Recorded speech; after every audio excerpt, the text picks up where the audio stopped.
reducing skirts, half the 26 competitors in today's 63-lap Brazilian Grand Prix have qualified faster than Nelson Piquet's 1982 lap record. Reigning world champion Keke Rosberg has qualified his Ford Cosworth-powered Tag Williams fastest with a superb lap over 2 seconds inside the record. But then it's 7 turbo cars. Prost's Renault second fastest, Tombe's Ferrari third, Piquet's Brabham fourth, Derek Warwick a superb fifth in his Tolman, and then our new Ferrari, Patrese Brabham and Chiva Renault. Ninth fastest, Niki Lauda in the McLaren, well ahead of his teammate John Watson, who's 16th, and Nigel Mansell's only 22nd after a very frustrating 2 days. Aus Brasilien, dem Land des Sambas, des Fußballs und natürlich auch der Formel 1. Brasilien, das ja 2 Automobilweltmeister bereits hervorgebracht hat, mit Emerson Fittipaldi und mit Nelson Piquet. Wir sind in Rio de Janeiro, genauer gesagt 50 Kilometer außerhalb dieser Millionenstadt, die ja für viele die schönste Stadt der Welt überhaupt ist. Wir sind auf der Rennstrecke von Jacarepaguá. Auf Deutsch heißt das ungefähr die Rennstrecke an den Krokodilen. Und wir leben in einer knappen Viertelstunde den Beginn der Formel 1 Weltmeisterschaft 1983. Es ist gleichzeitig der Beginn eines neuen Zeitalters in der Formel 1. Sie wissen ja, das technische Reglement wurde über den Winter geändert. Die Bodendruckautos sind verschwunden. Eine neue Ära im Automobilsport beginnt. Zuletzt hat es ja 6 Jahre lang diese Bodeneffektautos gegeben, die Flügelautos, die begonnen haben 1977 mit dem Lotus 78, einem der genialen Autos des Lotus-Konstrukteurs Colin Chapman. 6 Jahre lang also Autos mit Bodeneffekt und jetzt eine komplett neue Situation in der Formel 1.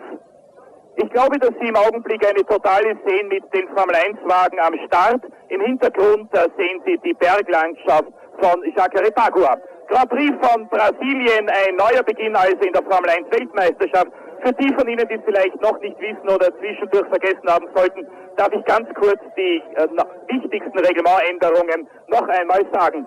Die Schürzen wurden an den Autos verboten. Es muss einen flachen Unterboden geben zwischen den Vorderrädern und den Hinterrädern. Das Gewichtslimit wurde gesenkt von 580 auf 540 Kilo. Es ist notwendig geworden, 50 Zentimeter Schutz für die Beine des Fahrers zu haben.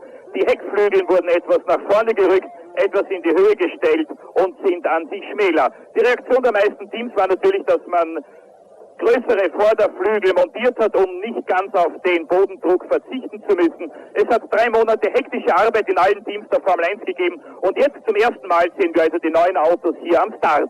28 Autos am Start des Grand Prix von Brasilien. Erster Lauf zur neuen Weltmeisterschaft auf dem Kurs von Rio Jacarepaguá. Der Kurs ist 5,031 Kilometer lang und wir werden 63 Runden hier erleben bei glühender Hitze. Heute immerhin noch über 40 Grad, an den Trainingstagen waren es über 50 Grad und man musste schon den heißesten Formel 1 Grand Prix aller Zeiten befürchten. Es hat aber Gott sei Dank für sehr viele Fahrer in der Nacht auf heute ein bisschen geregnet, das heißt, die Temperaturen haben sich dann etwas gesenkt und die Strecke ist auf alle Fälle sauberer geworden. Sie ist nicht mehr so schmutzig wie an den Trainingstagen, was vielleicht für die französischen Reifen von Niki Lauda ein bisschen ein Vorteil sein könnte, weil diese Reifen dafür ja bekannt sind, dass sie sich immer wieder voll saugen mit dem Schmutz auf der Rennstrecke. Im heutigen Aufwärmtraining fuhren die beiden Brabham BMW Turbos die besten Zeiten. Schnellster war Riccardo Patrese, gefolgt von Nelson Piquet und an der 3. Stelle bereits Niki Lauda mit einem Rückstand von nur 4 Zehntel auf Patrese und nur 2 Zehntel auf Piquet. In der offiziellen Startaufstellung, für die das heutige inoffizielle Training natürlich nicht mehr gegolten hat, sehen Sie Niki Lauda an der 9. Stelle. Er steht in der 5. Startreihe neben dem Italiener Mauro Baldi mit einem Alfa Romeo Turbo.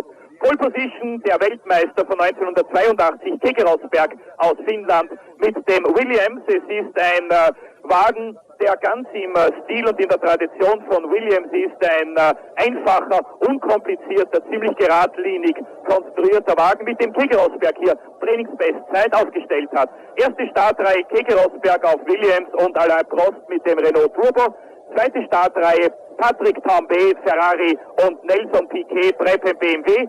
Dritte Startreihe Derek Warwick und René Arnoux. Im Bild haben Sie mit der Nummer 27 den Ferrari von Patrick Tambay gehabt. Jetzt sehen Sie Nelson Piquet, er ist noch nicht eingestiegen. Und noch einmal zur Erinnerung, das Weltmeisterschaftsklassement von 1982. Keke Rosberg wurde ja durch seinen 5. Platz im letzten Rennen in Las Vegas Weltmeister. Punkte gleich Pironi und Watson, dann Prost, Lauda, Arnoux, Tambay und Alboreto. Das waren die ersten 8 der Weltmeisterschaft 1982. Heuer 17 Rennen auf dem Programm, im Augenblick 2 davon allerdings noch etwas unsicher, und zwar Dijon und Las Vegas. Patrick Tambay, der im Training der schnellere der beiden Ferrari-Fahrer war, schneller als sein neuer Teamkollege René Arnoux, und gestern war Tambay im Abschlusstraining sogar der schnellste, ist aber an die Freitagszeit von Keke Rosberg nicht herangekommen. Hier die Totale der Strecke von Jacarepaguá, Länge wie gesagt etwas mehr als 5 Kilometer, 15 Mal müssen die Fahrer pro Runde schalten. Im Bild haben Sie einen der beiden Renault Turbos und im Hintergrund mit dem roten Overall, das war Eddie Cheever, der ja auf Renault umgestiegen ist in diesem Jahr. Einer der 3 brasilianischen Fahrer im Rennen ist Raoul Bösel, der hier gerade interviewt wird. Er fährt einen französischen Ligier mit Ford-Motor. Es ist also kein Talbot Ligier Matra mehr, sondern wieder ein Ligier mit Ford. Die beiden anderen brasilianischen Fahrer natürlich Nelson Piquet und selbstverständlich Chico Serra. Chico Serra wahrscheinlich aber nur für dieses eine Rennen bei Aeros als Teamkollege des Schweizers Marc Surer. Bereits in 2 Wochen in Long Beach soll der Ex-Weltmeister Alan Jones zurückkehren und soll für $1 Million Gage bei Aeros fahren. Völlig neue Situation als in der Formel 1. Einer der überraschenden Wagen im Training war der Tolman, den Sie hier sehen. Die Fahrer sind Derek Voig und Bruno Giacomelli. 3 brasilianische Fahrer also heute im Rennen, 3 neue Fahrer in der Formel 1. Corrado Fabi, der vorjährige Formel 2 Europameister, mit 21 Jahren der jüngste Grand Prix-Fahrer, derzeit dann Johnny Cecotto, der ehemalige Motorrad-Weltmeister. Im Bild aber jetzt der Finne Keke Rosberg, schnellster im Training. Der dritte Neue in der Formel 1 ist Dennis Sullivan, ein 32-jähriger Amerikaner, zweifacher Sieger des Can-Am-Rennens von Las Vegas. Er fährt in diesem Jahr für das Team von Ken Tyrrell. 3 Brasilianer, also 3 neue Fahrer, 9 Fahrer, die ihr Team gewechselt haben, und 4 neue Turbo-Teams. Die beiden Alfa Romeo-Fahrer Andrea De Cesaris und Mauro Baldi haben heuer die 8-Zylinder Alfa Romeo Turbomotoren. Manfred Winkelhock den ATS BMW Turbo und Elio De Angelis hat den Lotus Renault Turbo. Allerdings glaube ich, dass De Angelis sicher nicht mit dem Lotus Renault fahren wird, denn dieser Wagen hat in der Aufwärmrunde einen Motorschaden gehabt. Ich glaube, dass Elio De Angelis, wenn das überhaupt noch möglich ist, in einen Ersatz Lotus Ford umsteigen wird. Ich glaube aber viel eher, dass er am heutigen Rennen nicht teilnehmen wird. Ein Fahrer wurde schon gestern ausgeschlossen von der heutigen Teilnahme, und zwar war das überraschenderweise Andrea De Cesaris, der Alfa Turbo-Fahrer. Er war 12. schnellst im Training, hat aber einen Blödsinn gemacht im Abschlusstraining. Er war sehr, sehr nervös. Sein Teamkollege Baldi war schneller gewesen als er. Es gab Probleme mit dem Motor, mit dem Ersatzauto, und da hat Andrea De Cesaris übersehen, dass er mit einem roten Ampellicht zum Abwiegen befohlen wurde. Sie wissen ja, Gewichtskontrollen hier in Rio de Janeiro während des Trainings, und zwar zum ersten Mal die Fahrer in den Autos drinnen. De Cesaris hat das übersehen oder auch übersehen wollen, auf alle Fälle erst an die Box gefahren und wurde daraufhin disqualifiziert, damit also De Cesaris auf Alpha heute nicht im Rennen, und nachgerückt ist dann der 27. des Trainings, Eliseo Salazar, mit einem March. Niki Lauda an 9. Stelle im Training. Am ersten Trainingstag hatte er ein Problem mit der Batterie, hat 15 Minuten in der Box verloren. Am zweiten Trainingstag nach 4 Runden Motorschaden, allerdings ein Motordefekt, der sich schon abgezeichnet hatte, weil Lauda mit diesem Motor schon über 500 Kilometer gedreht hatte. Dann der Ersatz McLaren war schlecht abgestimmt, und Lauda hat dann gestern das Training eingestellt, wurde dadurch von 2 Fahrern in der Startaufstellung überholt, hat 2 Plätze verloren. Überholt haben ihn René Arnoux, der neue Ferrari-Fahrer, und Eddie Cheever, der neue Fahrer bei Renault.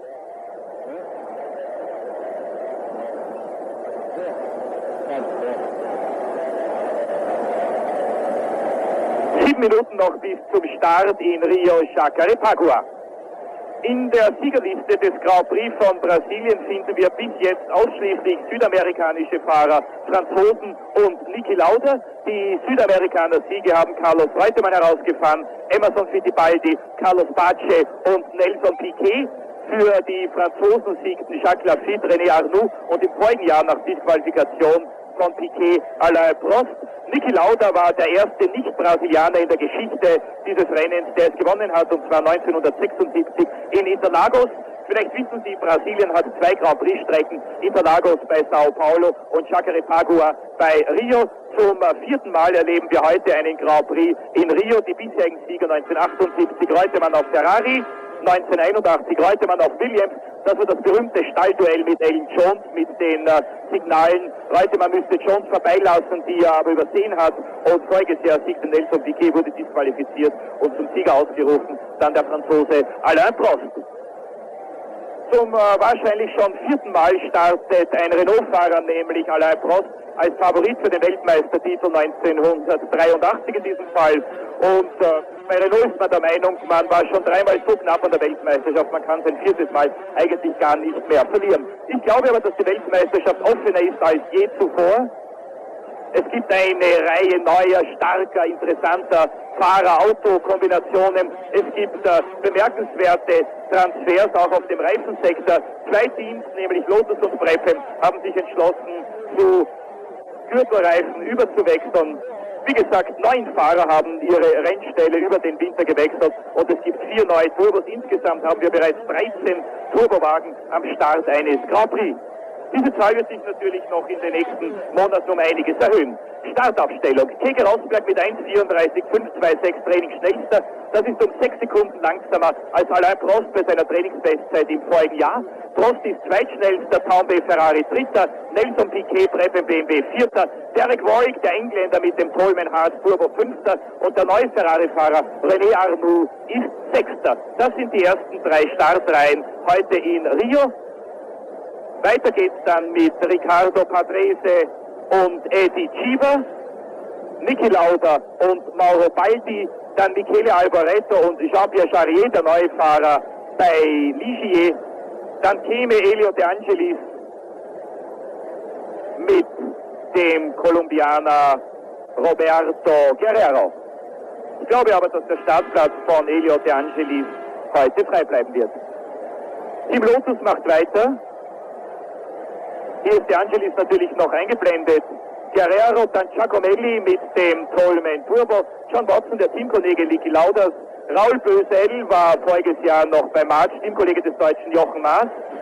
Jacques Lafitte ist zu seinem ersten Formel-1-Team zu Williams zurückgekehrt, nachdem er 6 Jahre lang für Ligier gefahren war. Vielleicht erinnern Sie sich, Lafitte erster Grand Prix 1974 auf dem Nürburgring. Ein Jahr später, 1975, zweiter Platz im Grand Prix von Deutschland, hinter Carlos Reutemann und vor Niki Lauda. 6 Jahre lang bei Ligier gefahren, war der markentreueste aller Grand Prix-Fahrer, ist aber heuer zu seinem Entdecker, zu Frank Williams, zurückgekehrt.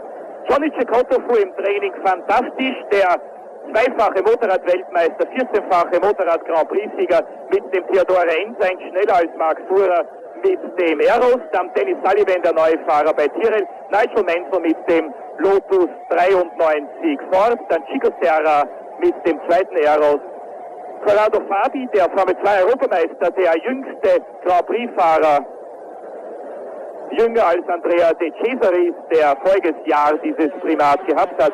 Corrado Fabi nicht zu verwechseln mit Theo Fabi, seinem Bruder, der ja voriges Jahr bei Tolman gefahren ist. Dann Winkelhock und Salazar. Winkelhock zum ersten Mal mit dem ATS BMW Turbo. Gebaut hat dieses Auto ein Österreicher, nämlich Gustav Brunner, ein 32-jähriger Steirer aus Köflach. Es handelt sich um ein sehr, sehr interessantes Fahrzeug. Es ist der erste deutsch-reinrassige Formel-1-Wagen seit 20 Jahren. Im Bild Derek Warwick. Sie sehen, wie man in diesem Team das Problem des neuen Reglements gelöst hat. 2 Heckflügeln und keine Probleme bei der technischen Abnahme.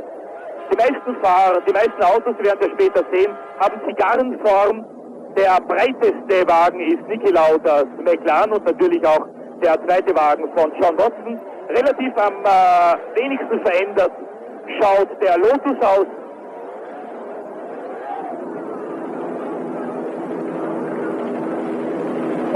werden bei Temperaturen von über 40 Grad die 25 Fahrer noch auf eine letzte Aufwärmrunde geschickt.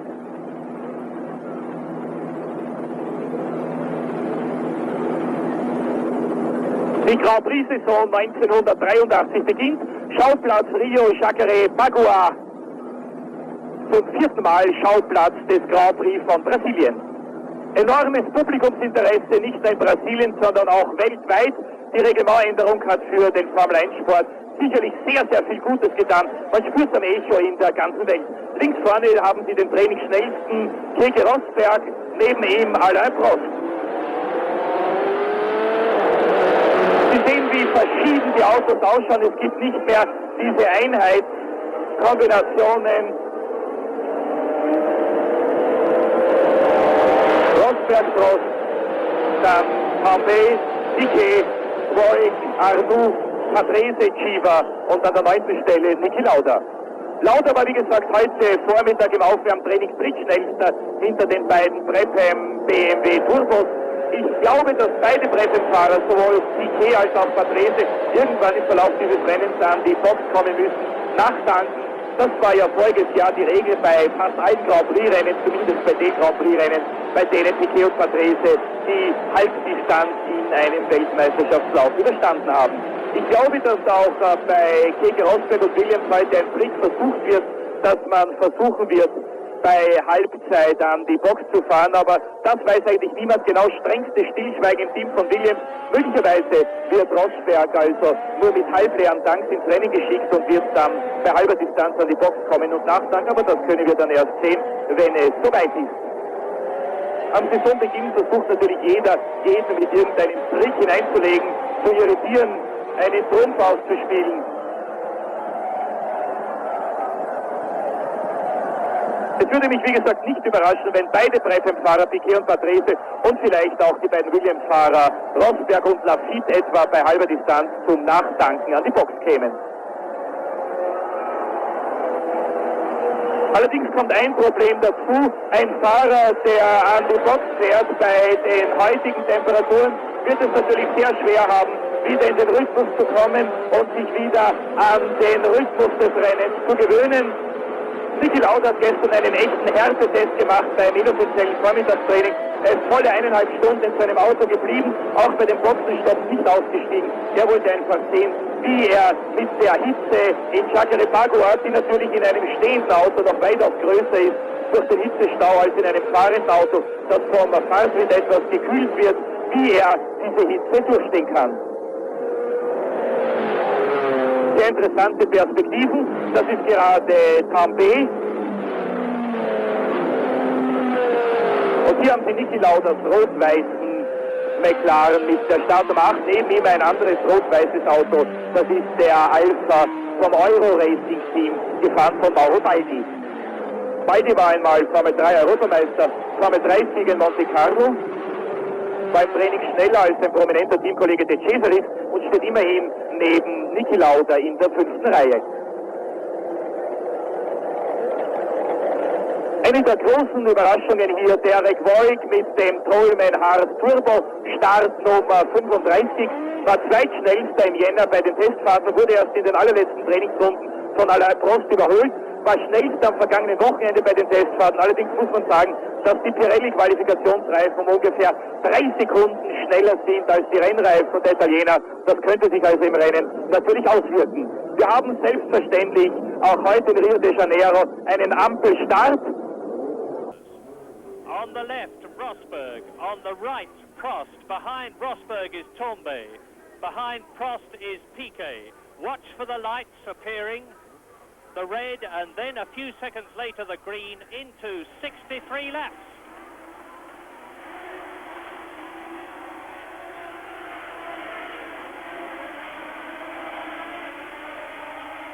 A superb start for Keke Rosberg. Patrese well up, but Keke Rosberg leads into the Ritorno, the first right-hander, followed by Alain Prost, with Nelson Piquet closing.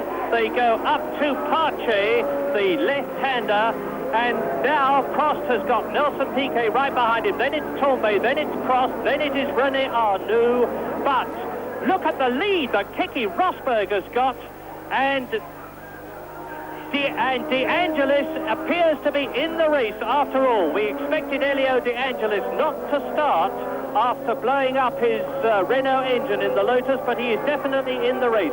And Prost is leading by a long, long way on lap 1. It's much further than it looks on your screen. It's Rosberg leading, then Prost goes through with Piquet in 3rd position and Patrese in 4th place. Correction there, Keke Rosberg, the world champion, who only won one Grand Prix in 1982, the Swiss Grand Prix at Dijon, is well away now. He's running on half tanks, he's running on comparatively soft tires.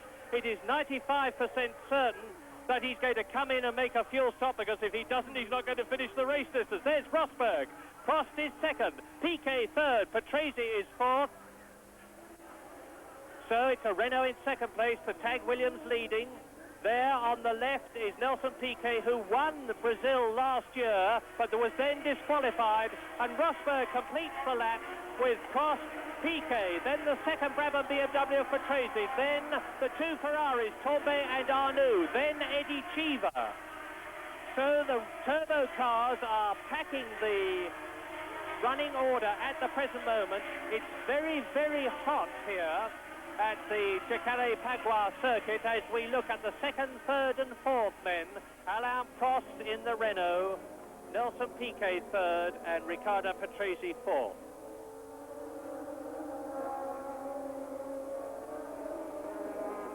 Yes, Keke Rosberg's really got off like a hare, but of course this is what he needs to do if he's going to make his pit stop. They did a rehearsal this morning of their pit stop, the Williams team, and it wasn't great. They were about 10 seconds slower than the other teams who were also practicing their pit stopping ability. And here comes Piquet pulling out to go past Prost, and Patrese is trying to go with him, but he doesn't quite make it, hasn't quite got the space. So Piquet moves up to 2nd place.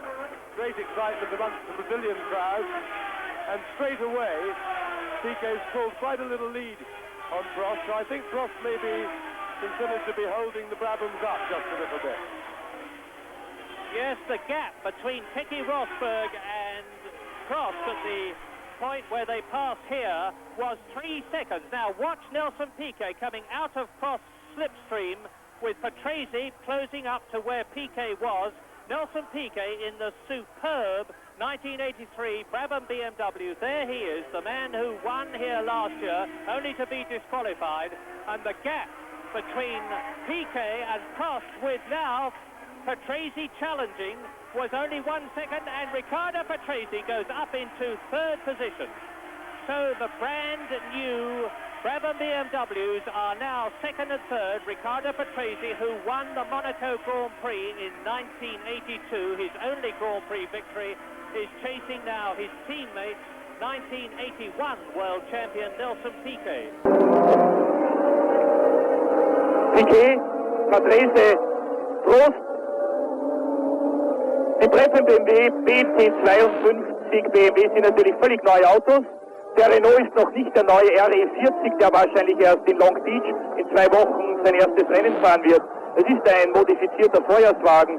Man hat einfach die Schürzen weggerissen und man hat einen flachen Unterboden geschaffen. Man hat das Gewichtslimit etwas, das Wagengewicht, wollte ich sagen, etwas heruntergesetzt.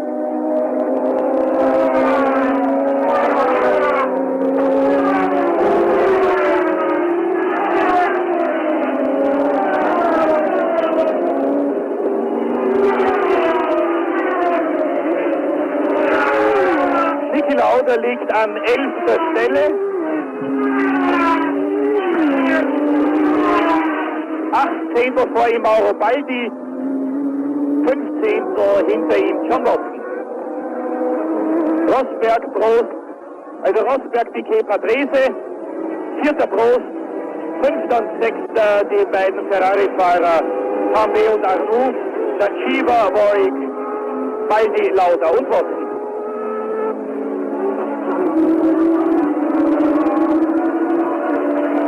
Für die Schweizer Zuschauer Marc Fuhrer an der 14. Stelle.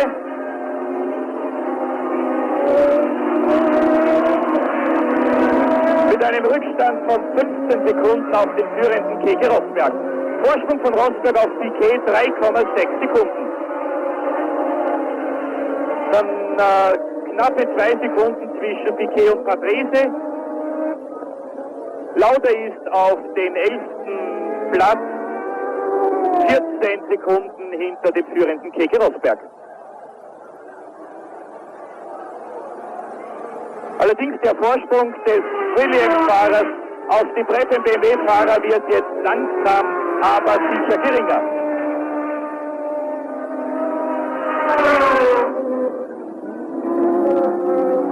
Hervorragend bis jetzt die neuen Grand Prix-Fahrer. Johnny Cecotto liegt an 15. Stelle und Dennis Sullivan ist 16.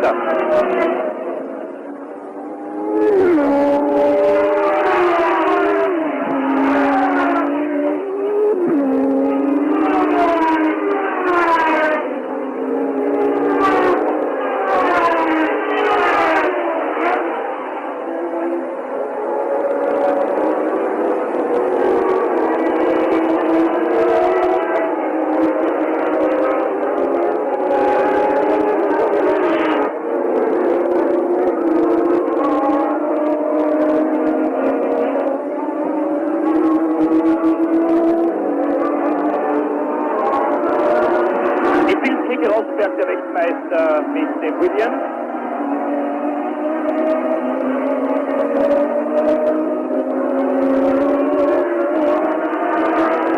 Zum ersten Mal seit dem Grand Prix der Schweiz im französischen Dijon, den Rosberg ja gewonnen hat, zum ersten Mal in einem Grand Prix. Das ist eine sehr schöne Art natürlich für den Weltmeister des abgelaufenen Jahres, eine neue Saison als Trainingsschnellster und Führender gleich zu beginnen. Allerdings, Sie sehen, dass Piquet immer näher an Keke Rosberg herankommt.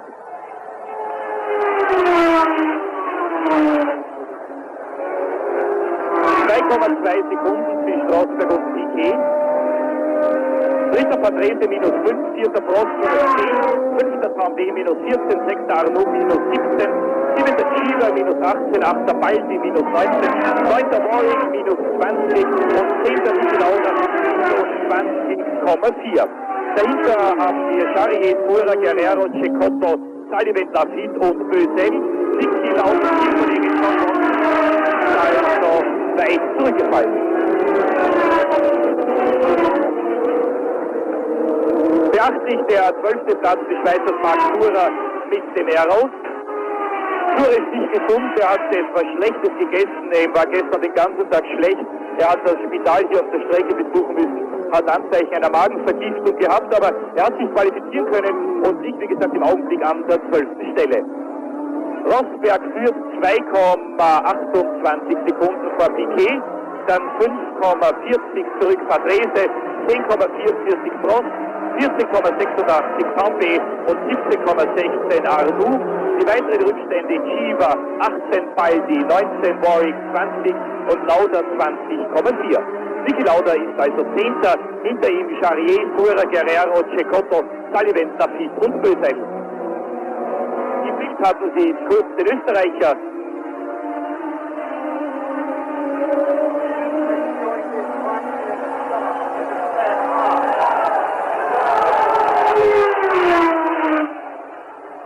Piquet längst im Windschatten des führenden Rosberg.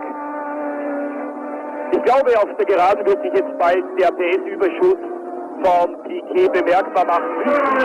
Ungefähr 500 PS.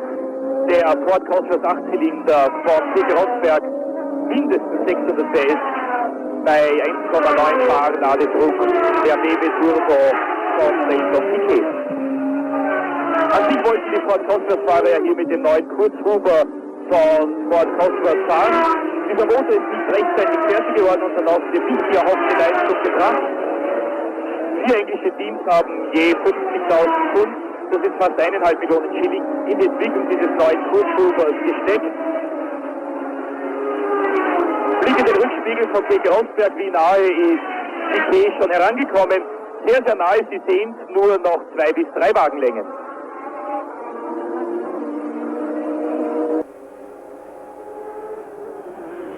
John Watson is now past Mario Baldi in the Alpha, and has closed right up on Eddie Cheever in his Renault. And I would say that at the moment, Watson is probably the quickest man on the circuit if he can only get the space to move. But he's in amongst the turbos, makes things very, very difficult for him to pass them with the limited power, relatively speaking, of the Ford Cosworth engine that he's got. The ice-cool Keke Rosberg driving in his 51st Grand Prix against ex-world champion Nelson Piquet, and this is where the lead could change. Nelson Piquet is right under the rear wing of Rosberg, and he comes out and the crowd goes mad, and Piquet leads. Nelson Piquet on lap 7 out of 63, to the delight of the Brazilian crowd, not surprisingly, because there is the man from Brasilia in the lead. And let's look at it again with Patrese in third position. Piquet comes out, lots of welly, down goes the right foot, blast of turbo power, and the Brabham BMW surges past the Tag Williams car of Keke Rosberg. But will Nelson Piquet be able to keep going? Piquet ist in Brasilien leider nicht annähernd so populär wie Emerson Fittipaldi, der zweifache Ex-Weltmeister. Der Grund ist wahrscheinlich der, dass die Fittipaldi Formel-1-Siege für die Brasilianer völlig neu waren. Das Publikum konnte sich so richtig daran begeistern. Aber was immer Piquet in den Jahren darauf erreicht hat, die Leute haben immer gesagt, das ist alles schon da gewesen. Das hat schon Fittipaldi erreicht. Fittipaldi hat sein Fittipaldi-Team aufgelöst. 6 Autos sind noch zum Verkauf ausgeschrieben in England, kosten ungefähr 100 bis 150.000 Pfund. Macht also etwa 300.000 bis vielleicht 420.000 Schilling. Das ist Silvia, die Freundin von Nelson Piquet. Voriges Jahr hat sie ihm erste Hilfe hier leisten müssen, gemeinsam mit Keke Rosberg, als Piquet bei der Siegerehrung zusammengebrochen ist. Piquet hatte voriges Jahr sehr viel Bodybuilding-Training absolviert, hat wahrscheinlich die falschen Muskeln gehabt, hat nicht genug Sauerstoffreserven gehabt. Und das ist der erste Boxenstopp. Michele Alboreto mit dem neuen Tyrrell, Sie sehen es vielleicht an den Farben, ein grüner Tyrrell. Michele Alboreto, wo ist der Italiener gelegen? Nicht sehr weit vorne, ich glaube an der 21. Stelle. Michele Alboreto im umgebauten Tyrrell des vorigen Jahres. Der neue Tyrrell wird wahrscheinlich erst beim englischen Grand Prix in Silverstone zum ersten Mal zu sehen sein. Ich wollte jetzt sagen, Piquet ist körperlich in weitaus besserer Verfassung als vor einem Jahr. War wochenlang Skilaufen in Österreich, hat sich eine Bombenkondition dabei antrainiert. Nach 7 Runden Piquet 1,9 Sekunden vor Rosberg, dritter Patrese minus 3,9, vierter Prost minus 15,4, fünfter KP minus 21, dann sechster Arnoux 24, siebenter John Watson minus 27, achter Eddie Cheever minus 27,5. And the gap between Piquet and Rosberg is now 2.7 seconds, and the gap between Rosberg and Patrese there is 0.85 seconds. And Watson is taking Arnoux, and he's done it. John Watson, no, he's not. He's dropped back again. John Watson in 7th place. There is the battle for 7th place between Watson on the left and Arnoux in the Ferrari on the right. Yes, I don't think it'll take him long to get by. In fact, he's done it. There goes Watson into 6th place, and he's absolutely flying. He will now, just watch him, he's going to walk away from Arnoux. Next victim is Sambay, and here's Patrese having a go at Rosberg, but he's not quite close enough yet. So not this time, but it looks as if Rosberg's command is being eaten into. But Watson is without any doubt the man on the circuit to watch. Etwas verschalten hat. Rosberg konnte auf alle Fälle vom Brabham BMW wieder wegfahren.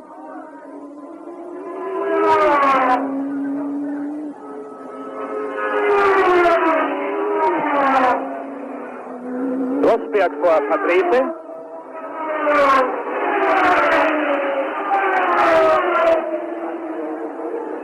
Die meisten Fahrer haben Luftschläuche, mit denen sie Frischluft unter den Overall bekommen. Sehr viele Fahrer haben Trinkflaschen im Cockpit. Rosberg nicht, weil ihm voriges Jahr hier ein Windgeschick passiert ist. Er hat in der ersten Runde das ganze Trinkwasser verschüttet, und zwar unter dem Sitz hat er das ganze Rennen hindurch nichts mehr zu trinken gehabt.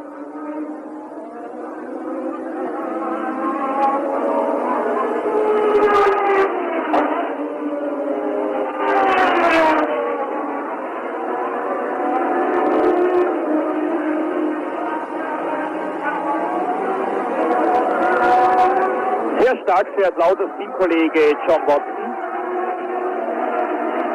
Beim Training nur an der 17. Stelle und ist jetzt, seit er Arnoux überholt hat, bereits Sechster.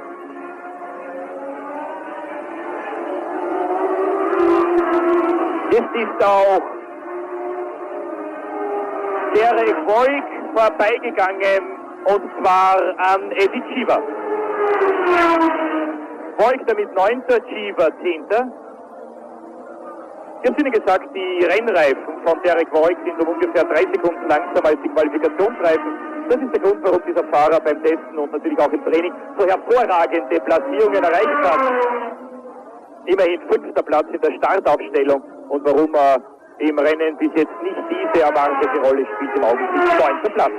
Derek Voigt, der Fahrer, der im englischen Grand Prix in Brands Hatch vorigen Sommer so lange, ich glaube 20 Runden, hinter Niki Lauda an 2. Stelle gelegen ist, nachdem er fast mühelos an dem damaligen Ferrari-Fahrer Didier Pironi vorbeigehen konnte. Immer noch das Duell Rosberg gegen Patrese um den 2. und 3. Platz. 4,4 Sekunden hinter dem führenden Piquet, aber mit 15 Sekunden Vorsprung auf den viertplatzierten Alain Prost. Sehr stark fahren die beiden Ensign Theodore. Roberto Guerrero ist 14. Johnny Cecotto 15. Noch vor Jacques Lafitte an 16. Stelle und 17. dann Raul Boesel, der Brasilianer, mit dem 2. Ligier, Teamkollege von Charrier, der vor einigen Runden Lauda überholt hat.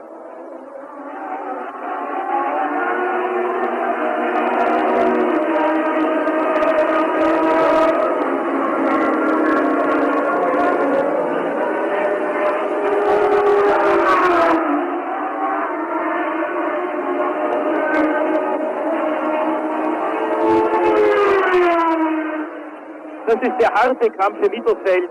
Cheever, Charrier, Lauda, Sura, Guerrero, Cecotto und Lafitte.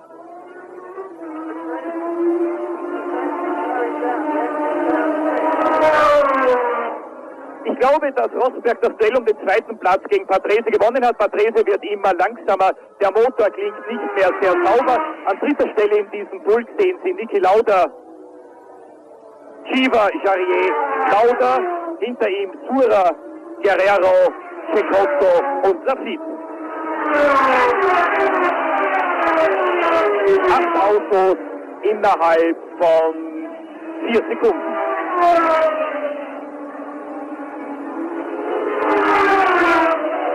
Hier sehen Sie, Rosberg hat wieder etwas Luft. Patrese ist deutlich zurückgefallen.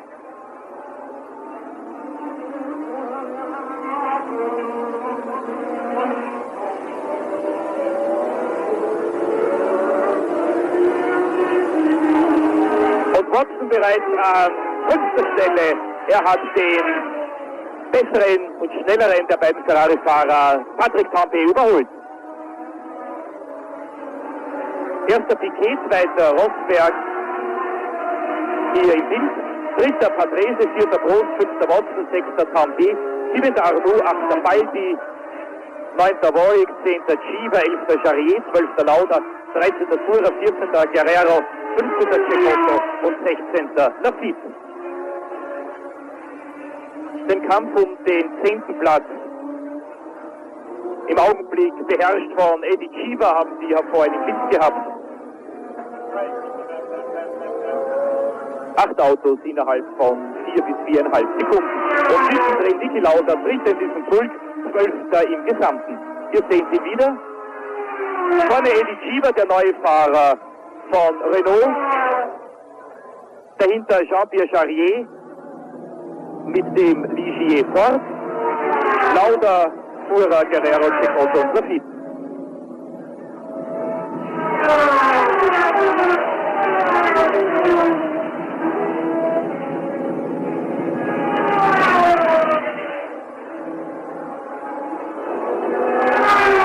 Runden von 63 Runden sind absolviert. Lauda an 12. Stelle, 13. hinter Charrier, 13. vor Sura. Das ist der Abstand von 2 bis 3 Wagenlängen. Hier noch einmal. Chiva, Charrier, Lauda, dahinter Sura, Guerrero, Cecotto und Lafitte.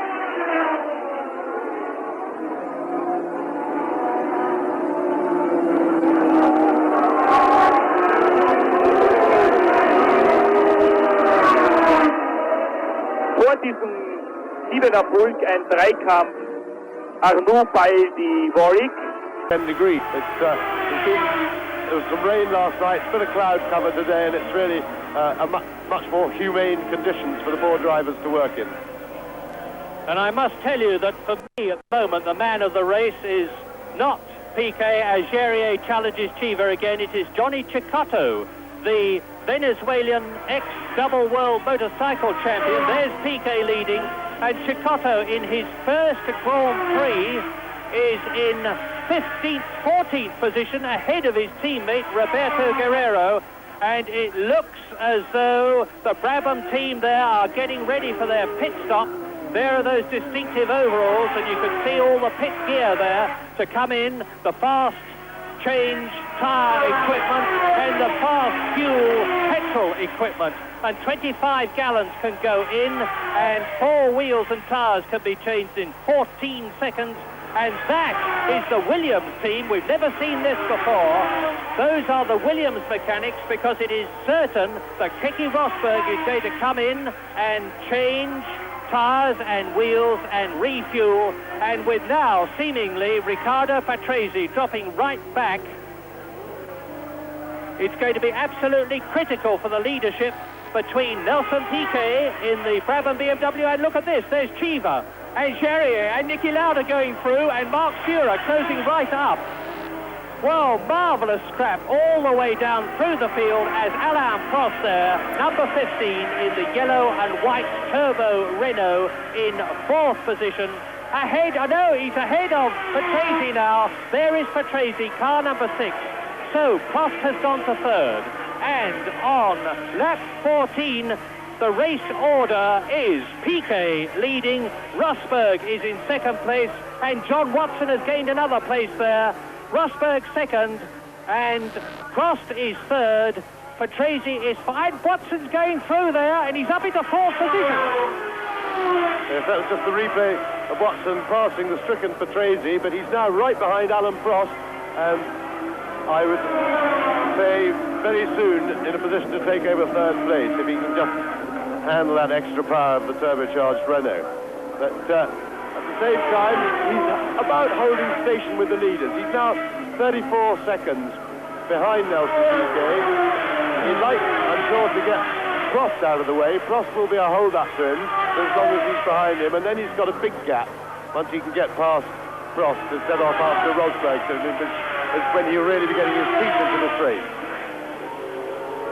Lap 15 out of 63, and in this terrific Brazilian Grand Prix, in the lead is Nelson Piquet. In 2nd position is Keke Rosberg. Up into 3rd place, Alain Prost.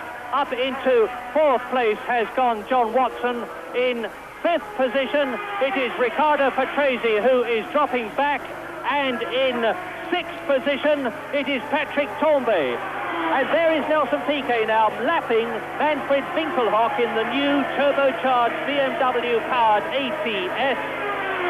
Piquet with the new Brabham BMW designed by Gordon Murray is driving absolutely superbly. Now, I am not going to say he is in a class of his own here at the Jacarepaguá circuit, because behind him, Keke Rosberg is driving an absolutely magnificent race. He's dropping back, admittedly, and the gap now between Piquet and Rosberg is 8.7 seconds.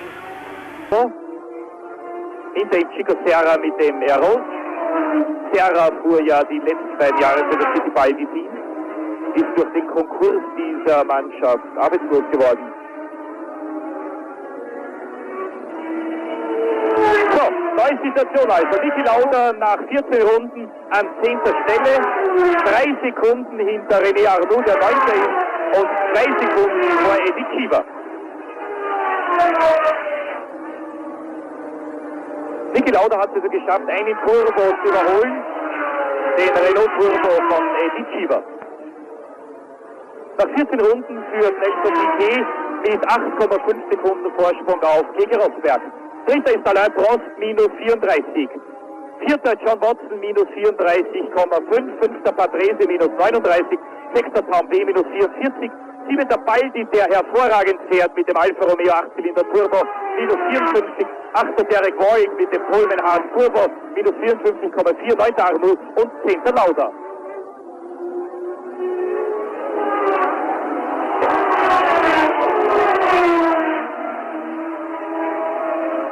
John Watson greift Alain Prost an, wird, glaube ich, bald Dritter sein.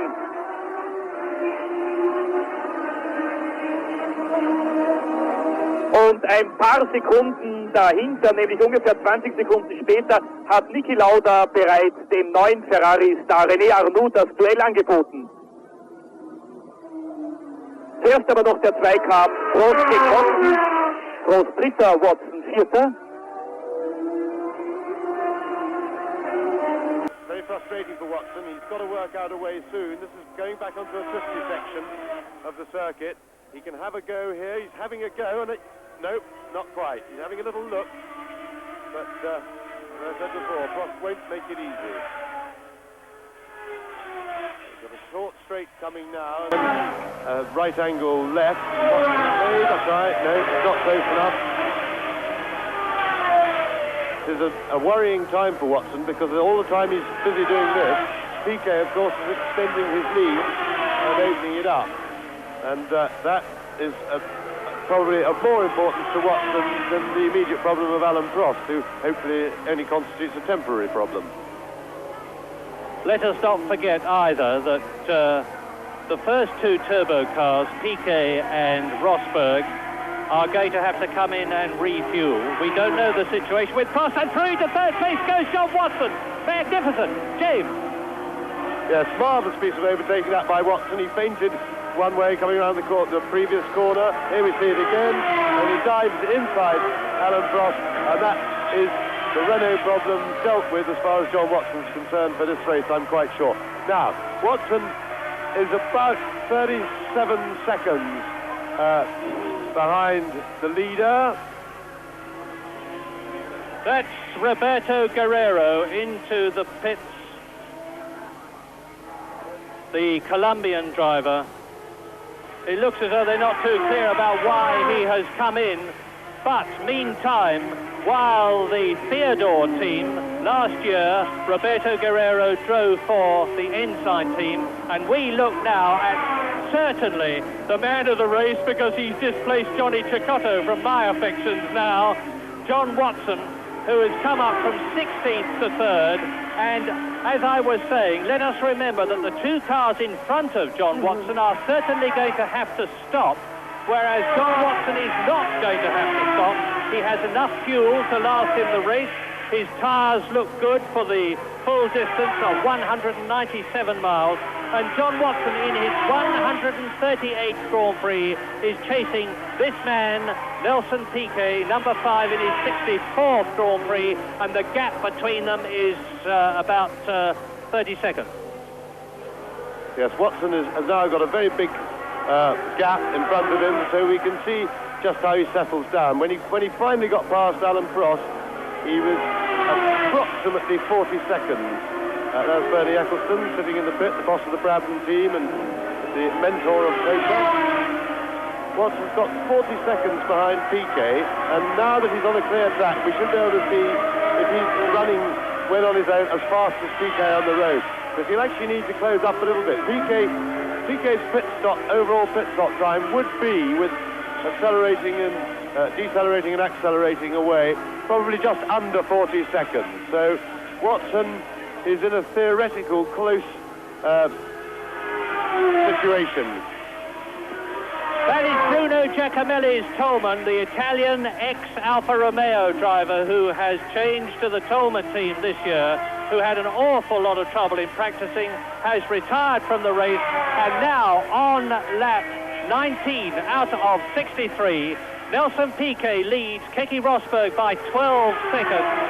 John Watson is some 30 seconds behind Rosberg. Then, as you see, Alain Prost in the Renault, Patrick Tambay in the Ferrari, Mauro Baldi in 6th place in his first race for Alfa Romeo, and there is, in the second of those two cars, Nigel Mansell, who is chasing Danny Sullivan, the American driver in his first Grand Prix, driving for the Benetton Tyrrell team. Danny Sullivan, who won the Can-Am race at Las Vegas, Caesars Palace at the end of last year, ex-Formula 3 driver, a lot of experience, and he's been around the racing scene for a long time. He's 33 years old, and now he's got his chance, and he's making good use of it. He qualified extremely well, did Sullivan, about halfway up the field, and we're looking down the straight now, and I tell you that on this lap, which is lap 19 out of 63, with Cheever there going through, he is in 11th position, and Sura is taken him in the arrows. Now, the Renaults are not going at all well in comparison with the past, and into the pits comes Patrese. Patrese is out of the running, so on lap 19, Piquet leading, Rosberg second, Watson third, Prost is fourth, Tambay is fifth, Mauro Baldi is sixth, and there in the pits is Riccardo Patrese, sadly shaking his head and waving his hands, and you will see that there is no fuel being put in. The mechanics have not got their flame-proof headgear on. One of them, as you well see, has rolled his overalls down. It's enormously hot here at Rio, and it's a tyre change. A Michelin tyre change. I wonder if there is anything significant about that. They're the radial cars compared with the Goodyear Crossline, which many other competitors are on. Well, I would suspect that Patrese's problem was something other than tyres, and that was a routine change, because a fresh, cool set are better than a used hot set in these sort of conditions. So they tend to do that when you come into the pits, because he was going too slowly. I think he must have some sort of mechanical problem with the car. On the left, Eddie Cheever has moved up to 9th place. There is Jacques Lafitte up with him in number 2, Williams. There's Cheever. Now, Lafitte is starting to climb up through the field. He was in 13th place, and he's therefore now 10th, with Eddie Cheever in car number 16. This is his first Grand Prix, and out of the running there goes Corrado Fabi, who was driving in his first Grand Prix for the Acela team, the Formula 2 champion of 1982. So, Jacques Lafitte climbing up through the field, chasing Eddie Cheever. Jacques Lafitte had a very unhappy practice. All sorts of reasons were given. He's passed Cheever, as you well see. Some people said his shoes were too tight. Some said he wasn't feeling well. Some said he was getting used to the car. But whatever the reason, Jacques Lafitte is going much better in the race than he did in practice, as we look at Nelson Piquet on lap 21, just about 1/3 distance. And it's not going to be all that long now before Piquet has to come in to refuel. And when they tried that last year, it wasn't altogether successful. There is Guerrero. Yes, Watson is now just under 41 seconds behind Piquet. He has actually, now he's got a clear track, he's closed that gap very, very slightly in the last couple of laps. But he's gonna be a very tight run thing when Piquet's done his stop. And of course Rosberg is still well ahead of him too, but we expect him to make a pit stop, although the Williams team wouldn't, for reasons best known to themselves, tell us whether they were going to make a stop or not. Here comes Piquet into the pit. There's Patrese into the pits again, as we look at Nigel Mansell on the right in 18th position, challenging Danny Sullivan. And it's obviously a very unhappy Riccardo Patrese. Look, he's disconnected his air pipe. His race is over. And there goes Arnoux, chased by Sura, chased by Lafitte. And into the pits now comes Eddie Cheever. I hope we'll see this. Now, the rot is really getting at the turbo cars. Patrese out, Cheever into the pits. And the race order is Nelson Piquet leading, Rosberg second, Watson third, and he's 40 seconds behind Piquet, so it could still depend on, there is Rosberg, it could all depend on the pit stop and how efficient as Chiva blasts out of the pits. Prost fourth, Tombe fifth, and Baldi in sixth position. Dass der Renault-Fahrer an die Box kommt.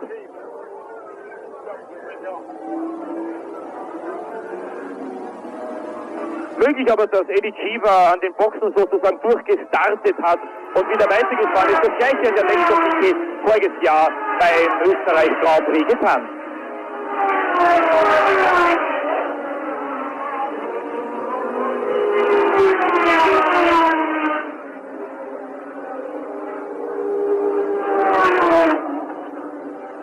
Ein Rennen, das so völlig anders ist als der brasilianische Grand Prix 1982.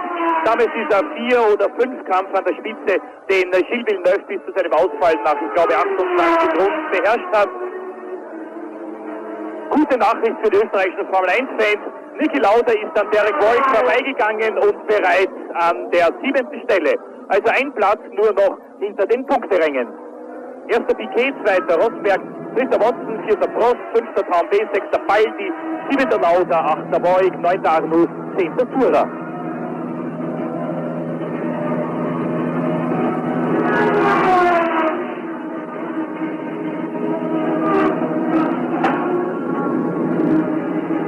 Ganz links im Bild diese schnelle Kurve, die im vierten Gang genommen wird. Hier hatte Niki Lauda beim Testen im Jänner einen Unfall, und zwar haben die Carbonbremsen versagt. McLaren hat aber weiter getestet. Boxenstopp von Charrier.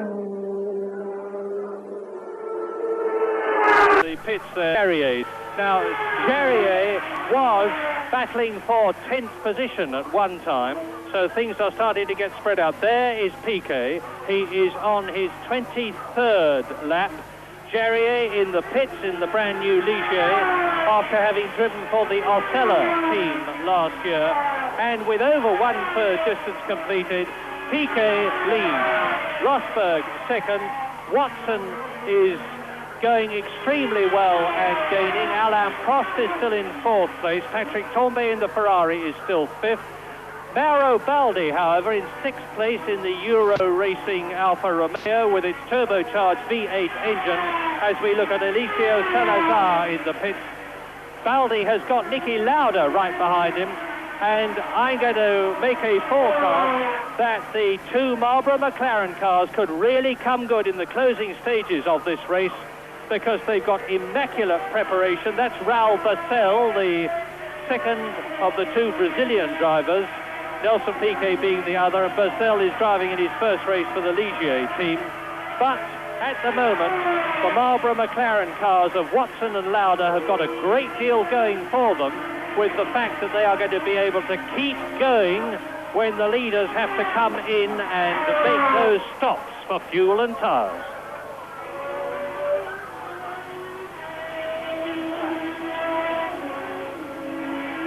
Well, there's a bit of a stalemate amongst our first three at the moment, in that none is pulling away from the other or catching the other.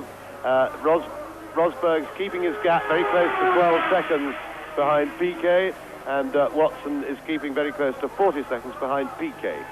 So it looks as if we're going to have to wait for the pit stops to get any real development, but they should be coming quite soon. We're more than a third of the way through the race, and they'll be stopping probably around about or even a bit before half distance. Let's see who that is. One of the Alphas, maybe. I think that might be Mauro Baldi. He must have had a spin, so Lauda presumably has got past it. Lauda was battling with Baldi for 6th place, and that would, I presume, unless they both went off, put Lauda into 6th place. We'll have to have a look.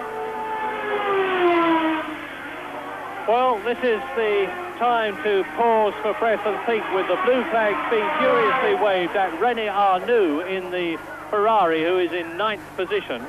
And Arnoux is not going nearly as well as we expected. And the race order now on lap 24, with Piquet leading, Rosberg second, Watson in 3rd place, in 4th place is Prost, In 5th position is Tombe. In 6th position is Niki Lauda. In 7th position is Derek Warwick. And in 8th position is Mark Sura.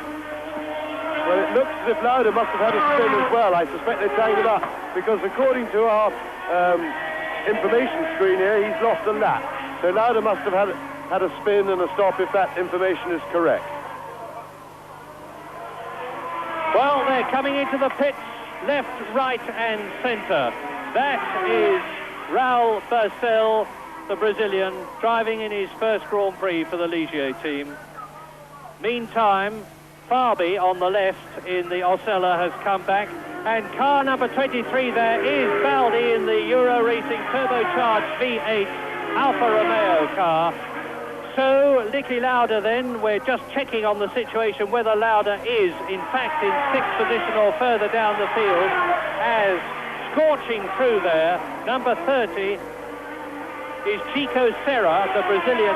By the way, we have had definite information that Australian ex-world champion Alan Jones is going to be testing the Arrows car at Willow Springs before Long Beach. There goes Sura through to pass Barcel, who is now in the pits, as the rest of them stream through. The weather conditions are holding superbly. So is Nelson Piquet's Brabham BMW. He is on lap 25 now, and we're watching while I talk to you across from our commentary position. There's the fastest lap, Nelson Piquet, 139.8, 112 miles an hour, which is 3.2 seconds outside his own lap record of 1982, when, of course, the cars were faster by virtue of the fact that they had the skirts and extra downforce, which gave more tyre grip, therefore allowed the cars to slide less and were much easier to handle. Well, Piquet's proving that he can adapt himself, ex-world champion that he is, to drive this new kind, or rather going back to the old days of Grand Prix car. And he's closing up now on the Osella, or is it the Ligier in front of him? There's the flame coming from the turbo as he backs off. And it looks as though the problem that I was expecting with overheated shock absorbers on the left-hand side is not, in fact, happening.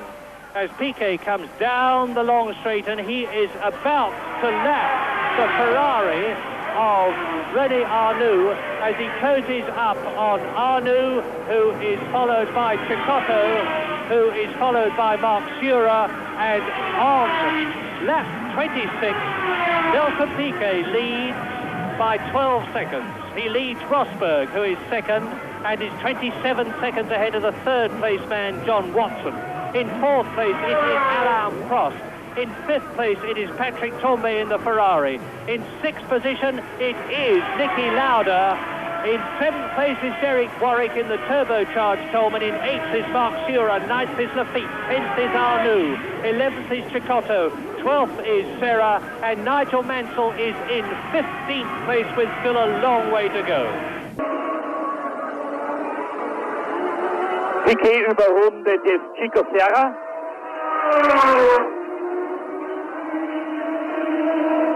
Vorne Arnoux und Cecotto. Arnoux 10., Cecotto 11., Serra 12., Bösel 13. Und dahinter mit je einer Runde Rückstand Sullivan, Mansell, Cheever und De Angelis. 25. Runde, Piquet, Rosberg, Watson, Prost, Tombe und Lauda. Inzwischen ist Lauda an Patrick Tombe vorbeigegangen und bereits 5. Boxenstopp von Bösel.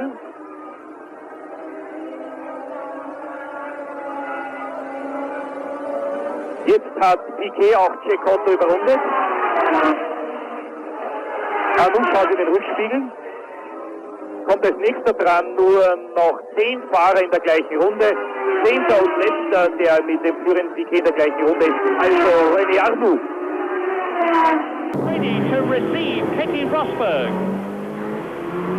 The Williams team are standing out there in their red overalls, in their white helmets, and the Brabham team are not yet ready to receive Nelson Piquet. That's Patrick Tombe And behind Patrick Tambay is Niki Lauda. Now, Niki Lauda's coming up through the field, as did his teammate John Watson, who is in third position. Patrick Tambay on the left in the Ferrari on lap 28 now. He's going to be taken, I think, by ex-double world champion Niki Lauda, who won his world championship in Ferrari, has driven for Brabham, and he's now right with Tambay. Yes, Niki Lauda's been having more trouble getting past the powerful turbos than John Watson was having. I think probably hasn't got the car set up quite as well as Watson has obviously got his. But in the meantime, Watson is also closing slightly on Nelson Piquet, and he's got the gap down to under 37 seconds now. And this may prove very significant after the stop. And Murray just said the Williams team are ready for Rosberg's arrival, and so it looks like the fun and games are about to start. Let's get ready for it then by me telling you that Keke Rosberg is 12 seconds behind Nelson Piquet, as Tambay and Lauda as one pass Manfred Winkelhock in the turbocharged BMW, and Lauda gets his wheels inside those of Patrick Tambay's Ferrari on the left-hander. Tambay holds the line, keeps tight in on the right-hander. They're coming through to complete a lap. That's Tambay in 5th position, Lauda in 6th place. They're going into the right-hander at the Ritorno, which is a 4th gear, 145-mile-an-hour bend. Accelerating up to the left-hander at Pace, 3rd gear, 125 miles an hour, named after the late Carlos Pace, the brilliant Brazilian who won here in 1966. Now from Pace they go down to the Cartodromo corner, into the right-hander at Novato, round the left-hander at Norte and into the long stretch. And Rosberg's coming in. Rosberg is on his way into the pit. Now remember that this morning they did a rehearsal pit stop and it wasn't a great success. I'm afraid the director hasn't picked up that fact yet, but I'll just have to talk you through it. He's now stationary, and well, it's a bit wet. Now we have him. They're putting fuel in, and they will be changing all 4 tyres. One left-hand front is ready, and we got a fire. But they put it out, I think. And what bad luck, and what a pity. And that is the penalty of lack of training, because it looks as though Keke Rosberg was going to retire, but he has got back into the car, but he's losing time, all the time, of course, and now John Watson will be up into 2nd place. And the reason is the lack of practice on the part of the Williams team, as Keke Rosberg is belted up in his car again. The mechanics have to do it, the driver can't, because he can't do up the crutch straps and the shoulder straps. And the seconds are ticking away, and John Watson has definitely gone up into 2nd place. The Williams team had not had the opportunity to practice this pit stop routine as had the Brabham team last year, as a result of which it was quite frankly a shambles. Slow back and fire. John Watson is 2nd, Piquet leads, and all the time Keke Rosberg is dropping back. Yes, it was rather bad luck on the Williams team in the respect that the last thing expected was to be making a pit stop when they came here, and it was only because they had such a big difference in tyre performance between the softer ones that wouldn't last, going over 2 seconds a lap quicker, and it was therefore obvious that it would be better to make a pit stop, as these tyres would do half a race on each set. But it was a terrible shambles, and they really should have done better than that, despite the obvious difficulties of being 5,000 or 6,000 miles from home and getting presented with this problem. They should have practiced it more. And this now then is the battle for 4th position between Patrick Tambay and Niki Lauda, because they have both passed the pits with Rosberg stationary, and Tambay is still ahead of the hard-charging Niki Lauda. Indeed, he's pulled away from him a bit. There goes the Ferrari. There is the Marlboro McLaren. Rosberg, of course, has rejoined the race, but he's lost a lot of time. We are now on lap 30. Nelson Piquet leads. Watson has gone up to 2nd. In 3rd position now then is Alain Prost. In 4th place is Patrick Tambay. In 5th place is Niki Lauda, and we're waiting to see where Rosberg comes through at the end of this lap. there with John Tambay and Nicky, as I said before, we seem to be having more difficulty getting round the turbo cars than teammate John Watson, and he's been stuck behind Tambay for quite a while now and seems a little bit at a loss as what to do. I'm sure he'd get away from him if he could just get past, but he seems to be lacking a little bit of enterprise in that department. But of course, if his car's not set up dead right, it's not so easy. It's easy for me to sit up here and make remarks like that, but another thing down there. You can see here how far Rosberg has dropped back, because Nelson Piquet, the race leader there, has got Keke Rosberg in front of him and is in a position if he keeps going to lap him, but I don't think Rosberg is going to let him get away with that. Keke Rosberg then must have lost about 1.5 minutes on that pit stop, because, no, rather less than that, about a minute I would think, because he was some 20 seconds behind Nelson Piquet when that catastrophic pit stop happened, and now Piquet has swept through the field and has indeed got ahead of Keke Rosberg. So Rosberg has been lapped by the race leader Nelson Piquet, and on lap 31 it is, in terms of race order, Nelson Piquet leading, John Watson in second place, Alain Prost is still in third position. In fourth position, it is Patrick Tambay. In fifth position, it is Niki Lauda. And up onto the leaderboard in sixth position comes Derek Warwick in the turbocharged Tolman in the World Championship points. Piquet leading. In seventh place behind Warwick, while you watch the race leader Nelson Piquet. In seventh position is Jacques Lafitte. In eighth position, Mark Surer. By the way, Lafitte in the second tag Williams will almost certainly not be stopping, and I think he's very pleased about that if he knew what had happened to Keke Rosberg. Well, there is the first six, and you can see that Derek Warwick is 1.5 minutes behind Nelson Piquet. But Lafitte seventh, Surer a magnificent eighth. That's the team that Alan Jones is going to join if the necessary sponsorship can be raised by Jackie Oliver. And in ninth position now Keke Rosberg. There is Sylvia, his girlfriend, holding out the board for Rosberg to give him the bad news that he's dropped down to ninth position, and he's closed the gap between himself and Piquet, who had passed him. In 10th position, it's Johnny Cecotto driving magnificently in his first Grand Prix for Theodore. Down to 11th place has gone René Arnoux. 12th is Chico Serra in the second of the two Arrows. 13th is Danny Sullivan in his first Grand Prix in the Benetton Tyrrell. 14th is Eddie Cheever in the Arrows. 15th is Nigel Mansell. 16th is Elio De Angelis. And 17th is Manfred Winkelhock. And Piquet has lapped everybody up to 8th position. Jänner eine letzte Operation noch diesbezüglich auf sich nehmen müssen. Die Operation ist gelungen, unmittelbar nach der Teilnahme von Surer an der Jänner Rallye in Österreich gewesen. Surer war bei seinem Ausflug zu den Rallye-Fahrern durch eine Grippe sehr stark gehandicapt, aber es hat ihm sehr viel Freude gemacht. Wird vielleicht auch im nächsten Jahr wieder nach Österreich kommen, um eine Rallye zu fahren. Vielleicht wissen Sie, er hat in Österreich das Rennfahren gelernt, und zwar auf der Rennstrecke von Zeltbeck. Dieter Stappert, der BMW-Rennleiter, hat jetzt die Boxensignale hinausgehalten. Nach 31 Runden kann Piquet also lesen, plus 36 Watson, plus 1,07 Prost. Dann mit 1,19 Rückstand innerhalb von 2 Zehntelsekunden Tambay und Lauda. 6. Warwick, 7. Lafitte, 8. Surer, dann überrundet Rosberg, Cecotto, Arnoux, Serra, Cheever, Sullivan, Mansell, De Angelis und Winkelhock. Winkelhock hat jetzt gerade diesen schnellen Bulk an sich vorbeigelassen.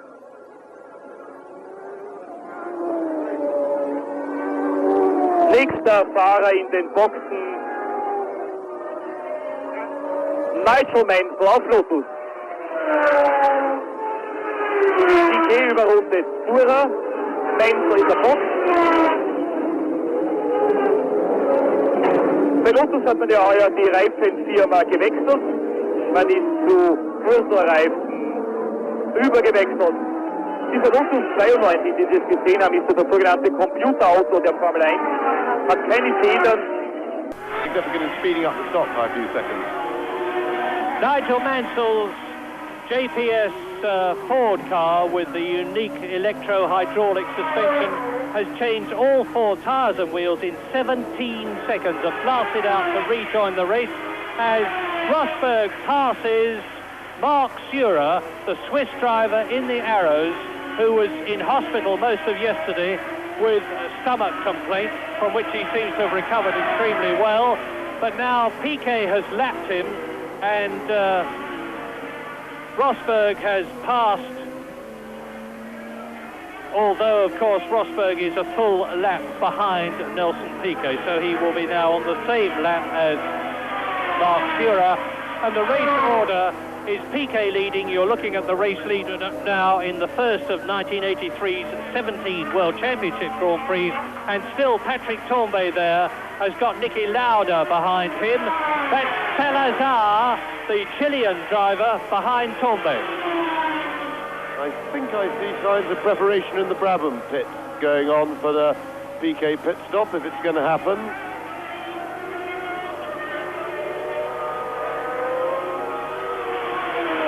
Well, there's Salazar taking both hands off the wheel.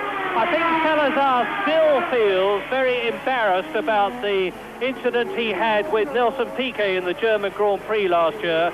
And he waves both hands at Niki Lauda to say, go past, for heaven's sake. Niki Lauda leads no encouragement and does so, and has now got to close the gap between himself and Patrick Tambay. Meantime, I am looking to see where Nelson Piquet is, because there is no doubt that the Brabham team now, their blue overall mechanics with the white helmets, are ready on lap 34 out of 63 to receive Nelson Piquet. And if they bodge as the Williams team bodged Rosberg's pit stop, the pit stop for Piquet, then John Watson could very easily move into the lead and be on his way. That is car number 7 for his 5th Grand Prix win in his long career.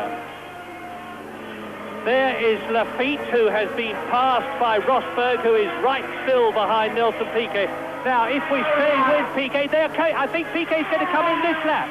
The Brabham mechanics have taken up positions, and Nelson Piquet, I'm virtually certain, is going to come in at the end of his 34th lap with the gap between himself and John Watson at 33 seconds to refuel and take on new tyres and wheels.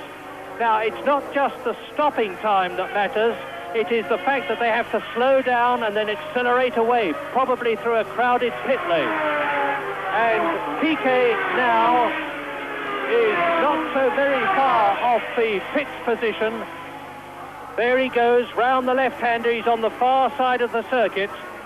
Everything is ready for him to put in 25 gallons of fuel under pressure. And they practiced it today before the race began. It took 14 seconds from the time the wheel stopped until the wheel started to put in that 25 gallons and to change tyres and wheels. Well, we'll soon know, because Nelson Piquet is now approaching the last corner, and we'll see whether or not he goes into the pits. Yes. Now he's going through.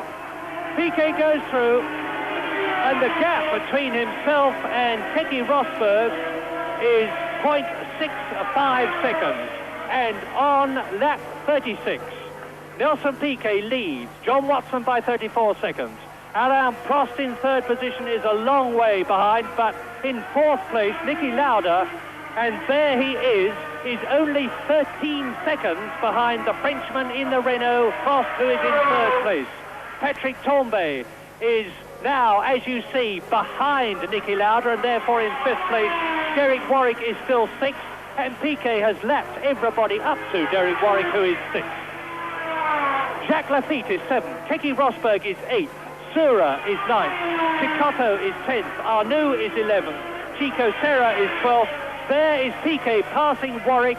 He's therefore now lapped everybody up to 6th place, and Warwick looks at his mirrors and sees Keke Rosberg there. Good look at the new Brabham BMW. Those of you who are technically oriented will notice that it has push rod front suspension, a change from last year's pull rod, that the radiators and turbos are mounted at the back of the car, just in front of the rear wheels, that it is a very narrow monocoque, and it's all excitement again. We are on edge here, the crowd certainly is, because the national hero of Brazil will surely this lap be coming in. This is the end of lap 36. And again he goes through. Now let's watch and see if the signal boards go out. It could... Piquet's car sounding a tiny bit flat as he goes down the straight there. Let's see if Keke Rosberg makes up any time and distance on him. Piquet could, of course, be sandbagging. We know that he has the intention to come in, but there are the positions. Piquet, Prost, Lauda, so it's Brabham, Renault. Why have they got John Watson down in 7th place? That is quite wrong. Take no notice of that caption. It's wrong. John Watson is still in 2nd place, which gave us a nasty twinge there. Something has gone amiss with the equipment, subject to confirmation. There is René Arnoux. Behind René Arnoux in the Ferrari is Chico Serra, the Brazilian who has been held back all last season and the season before by having inadequate Fittipaldi equipment in the form of a motor car that didn't work at all reliably. And Chico Serra is a much better driver than people give him credit for, and you can see that from the way he is challenging René Arnoux, who is in 11th position. And they're both coming up behind Manfred Winkelhock. And Watson is in trouble. Watson has disappeared. That's tragic news. John Watson is off our lap chart now as René Arnoux passes Winkelhock. Alain Prost then, who won 2 Grand Prix, including this one, has moved last year, has moved up into 2nd place again. Alain Prost 2nd. Piquet leads, and Piquet now has got enough of a lead over Alain Prost to be able to make a comparatively leisurely pit stop and still retain his lead. Lauda is in 3rd place. Yes, so long as he doesn't stay out there too long and run out of fuel. I don't know whether he's actually been called in yet, but I think one would certainly expect him to stop by now. Lauda looks a good chance to catch Prost before the end of the race and have a challenge at him.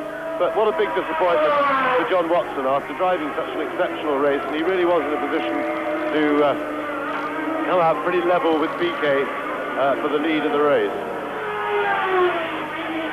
Recap on who's been out. Patrese is out of the race. Eddie Cheever's been into the pits. Bruno Giacomelli is out of the race. Corrado Fabi is out of the race. Jerrier's been into the pits.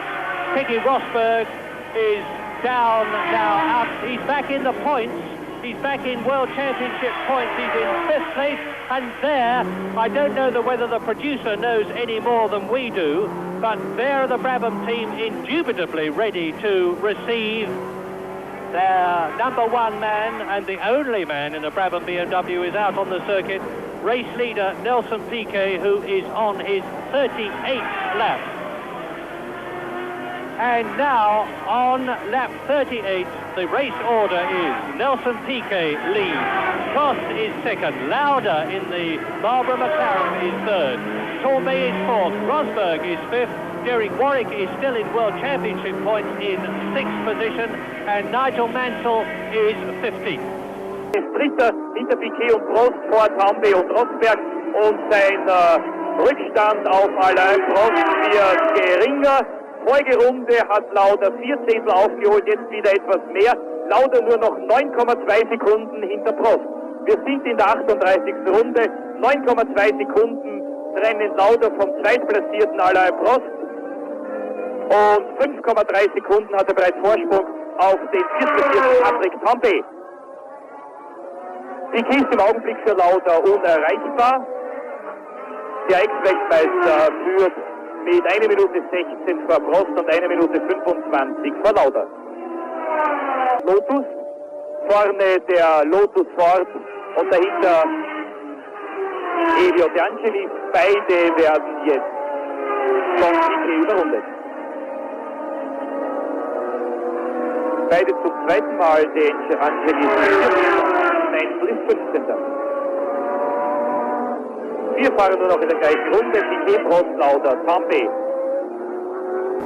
Scary moment, that fire in the Rosberg crew, but apart from lost time, it has no apparent ill effect on his performance. And the placings at lap 39, Piquet, Prost, Lauda catching Prost in 3rd position, Tambay, Rosberg and Warwick. Now it's back to James Hunt and Murray Walker.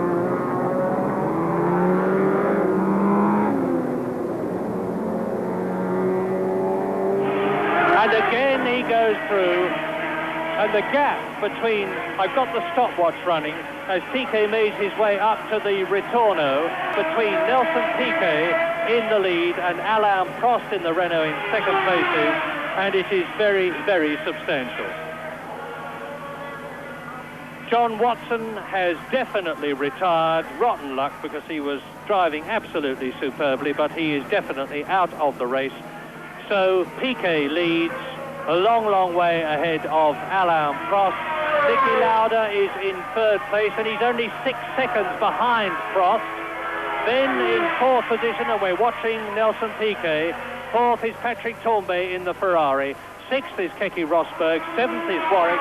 So as far as cars are concerned, as we look at Nigel Mansell there, and he is in 14th position, and he's 2 laps. No, he's a lap behind Nelson Piquet, but he's soon going to be 2 laps behind, because Piquet, as we look down from the helicopter, is gaining on the JPF with its Ford Cosworth engine and its unique suspension, because the car that Nigel Mansell is driving has got no shock absorbers, has got no springs, and the suspension is an electro-hydraulic one, which works on the principles of a skier's legs. The computer in the left pod instantly adjusts the post. And there's Rosberg through and taking Piquet and streaking straight past Mansell. And into the pits now comes Piquet. Now we're going to see how the Brabham team deal with a pit stop. Don't forget that Rosberg has been in and it was singularly unsuccessful. I'm going to stop the stopwatch, and the wheels stop now. Hammers. In goes the fuel line. At the background you see a special tank to receive the vapors that are being driven out by the ingoing fuel. Up go the hammers, out comes the fuel, and away goes Piquet, and I make it 16.86 seconds. He has still retained the lead.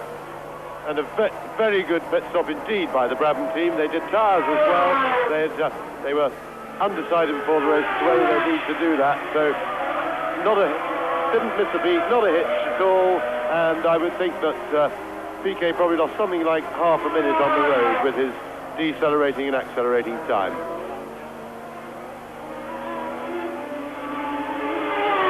Well, into his 42nd lap goes Nelson Piquet, and the interest now is Niki Lauda going to catch and pass Alain Prost, behind whom he is now only 5 seconds. There's Piquet. Now Piquet is on his 41st lap. He has therefore got 22 to go. He's got a very secure lead. There is his ecstatically happy Brazilian crowd of countrymen watching him. And Nelson Piquet will of course be out for revenge after last year, when, after battling all the way, first with the late Gilles Villeneuve in the Ferrari, who went off at this very corner, incidentally, when Piquet was passing him, and then with Keke Rosberg, Piquet won with Rosberg second, only both of them to be excluded because their cars were underweight in comparison with the regulations. As a result of that, Alain Prost, who is second in this race, moved up to be adjudged the winner last year. There is Derek Warwick. Now the Turbo Tolman, that's the new car, very distinctive shape with radiators in front of the front wheels, special fairing, and there is Prost and Lauda. This is the battle for second place. Are we going to see a change? Niki Lauda right up with Alain Prost, and he's clawed back about 10 seconds, And that's Salazar's car. Salazar's marked in the pits. John McDonnell's team. And what a pity we've left the battle for second place between Prost and Lauda, because Niki Lauda, grizzled campaigner and tactician that he is, could still win this race. I know that Piquet has been in and taken on fuel and taken on new tyres, but don't forget that Riccardo Patrese, his teammate, has got out of the race, and there is Lauda going through to take second place from Prost, or is he? No, Prost holds it, and Lauda holds it, and up into second place. This is the second time a Marlboro McLaren car has been in second place in this Brazilian Grand Prix of 1983. But where it was John Watson before, it is now Niki Lauda, who has his trainer Willie Dungle with him, who's advised him on diet, has advised. There he goes again. Replay of Niki Lauda passing Alain Prost. So the new race order on lap 42 is Nelson Piquet leading, Alain Prost down to third, Niki Lauda up to second, Patrick Tambay is fourth, Keke Rosberg is fifth. Last man in the World Championship points is Derek Warwick, who has yet to score a World Championship point in his career. Seventh is Mark Fura, eighth is Lafitte, ninth is René Arnoux, in 10th position is Serra, 11th is Chiva, 12th is Cicotto, 13th is Sullivan, 14th is Mansell, 15th is De Angelis, 16th is Winkelhoff, and in 17th place Eliseo Salazar, who is 3 laps behind the leader. Niki Lauda driving magnificently. Well, I'll put the watch on the gap between Lauda, who is now up to Salazar, and Piquet to see what the gap is. But really, I think Nelson Piquet can pace himself home now as Niki Lauda goes through and completes the lap. And in the short distance, since Niki Lauda passed Alain Prost, he has pulled out a 3.5 second lead over the Frenchman. So Lauda is really on his way, with the fuel load getting lighter, his tyres good for the race distance, and that is Eddie Cheever. Eddie Cheever's blown it. The Renault is out with the usual trouble from the look of it, a blown turbo. Look at the flames from the left rear, the right rear as you look at it. And Eddie's looking at it in his mirror, and he's decided that now is the time to leave, and he's going to stop the car. He pulls in behind Corrado Fabi's Osella, and he's going to be out of that cockpit like a jackrabbit. Although the flames have subsided, Eddie Cheever by no means the luckiest of drivers, and there is Piquet. Eddie Cheever was in his 40th Grand Prix. He drove for Osella in 1980, for Tyrrell in 1981, for Talbot last year. So in 4 years he has driven for 4 teams.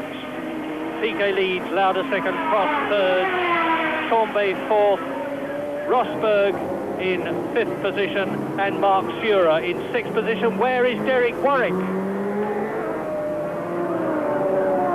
Derek Warwick is down to 7th place. He's out of the pits. The underrated Mark Fura seemingly recovered from his tummy bug. There is Cheever, despondently walking home. At least he's got the pleasure of being able to take his crash helmet off and loosen his overalls and cool down a bit. As Piquet goes through, well, into the left-hander goes Nelson Piquet with a good lead. Gründen nicht Derek Warwick, sondern Eddie Cheever, der neue Fahrer Nummer 2 im Team von Renault. Und im Gegensatz zum vorigen Jahr, als es ja die Stallduelle zwischen Prost und Arnoux gegeben hat, klare Nummer 1 Position für Prost in diesem Winter. Eddie Cheever ist Nummer 2, muss also immer zurücktreten, wenn es um das bessere Material, den besseren Motor, die besseren Reifen oder so etwas geht. Piquet hat natürlich sehr profitiert vom hervorragend gelungenen Boxenstopp. Liegt 55 Minuten vor Lauda, 58, Sekunden natürlich, 58 Sekunden vor Prost, 1 Minute 07 vor Tambay, 1:08 vor Rosberg, 1:27 vor Sura, 1:29 vor Warwick und 1:29 vor Lafitte. durch den Boxenstopp von Piquet natürlich jetzt wieder mehr Fahrer in einer Runde. Es sind 8 Fahrer bis zu Lafitte, eine Runde Rückstand für Arnoux. Serra, Sullivan, Menz, 2 Runden zurück, Cheever, ausgeschieden jetzt also De Angelis an der 13. Stelle, Winkelhock 14. Cecotto 15. Salazar 16. Cecotto mit 3 Runden Rückstand an 15. Stelle, nachdem er sich so hervorragend geschlagen hatte im ersten Grand Prix seiner Karriere. Cecotto 1975 zum Motorrad Grand Prix Sport gekommen hat auf Anhieb in den 200-Meilen-Rennen von Daytona und Imola geglänzt, war in Imola Sieger, in Imola Dritter, war in Daytona Sieger, kam dann zum ersten Mal auf eine europäische Grand Prix-Strecke nach Le Castellet und hat dort den berühmten Giacomo Agostini auf Anhieb geschlagen, nachdem man ihm zu... There are still 18 laps to go. It is still possible for Niki Lauda to win if he goes on in catching Piquet at the speed that he is catching him now. But at the moment, and I think for some time, unless Piquet hits trouble, it's Piquet leading, Lauda second, Prost in 3rd position, Keke Rosberg now up into 4th position because he has got ahead of Patrick Tambay. Into the pits comes Manfred Winkelhock in the ATF. In 6th position it's Mark Sura and 7th is Derek Warwick, and there is Lauda. Closing up on Danny Sullivan, who is in 11th position, number 4 in the Benetton Tyrrell. Danny Sullivan from Louisville, Kentucky, who is inevitably known as the Kentucky Kid, who started his racing career 12 years ago in the Jim Russell Racing Driver School. And now you will see there is the difference, which confirms that as near as makes no difference, the time I gave you was right, 52 seconds between Lauda and Piquet. And I'm going to continue to take that gap on the 46th lap with 17 to go at the end of this one. There is the race leader, Nelson Piquet, his first race drive in this new Brabham BMW designed by Gordon Murray. There's a bit of rubber thrown up from the track, I presume, and not from his Michelin tyre. There's a lot of rubber lying about, of course, and if you look at the pods, and there's a good, you see the number 5 on the side of the car. That is actually painted on a very tight gauze mesh screen. That's Alain Prost, and he's being taken by Rosberg. Rosberg is blasting through the field. He's now up into 3rd position after that bad pit stop of his. So it's Piquet leading, Lauda second and Prost third, and the gap between Lauda and Prost is, between Lauda and Rosberg is only about 8 seconds. There you see the replay. Now, Keke Rosberg, of whom we had lost sight for quite a long time, is really on his way. He's probably the fastest driver on the circuit because he has really got the incentive now to go. Being badly carved up by the back marker there. He's not looking in his mirror. It's Salazar again, who doesn't seem to be the best of men, are getting out of the way, James. No, it really is too bad. He actually failed to qualify and got into the race courtesy of the Jesuits' disqualification, but he really shouldn't be driving. He's completely out of order there, not looking in his mirror, and Rosberg's busy with a motor race, and he's only out for a Sunday afternoon drive. It's just terrible. It's so frustrating for the quick drivers, because when they're going slowly, they do look in their mirror and get out of the way.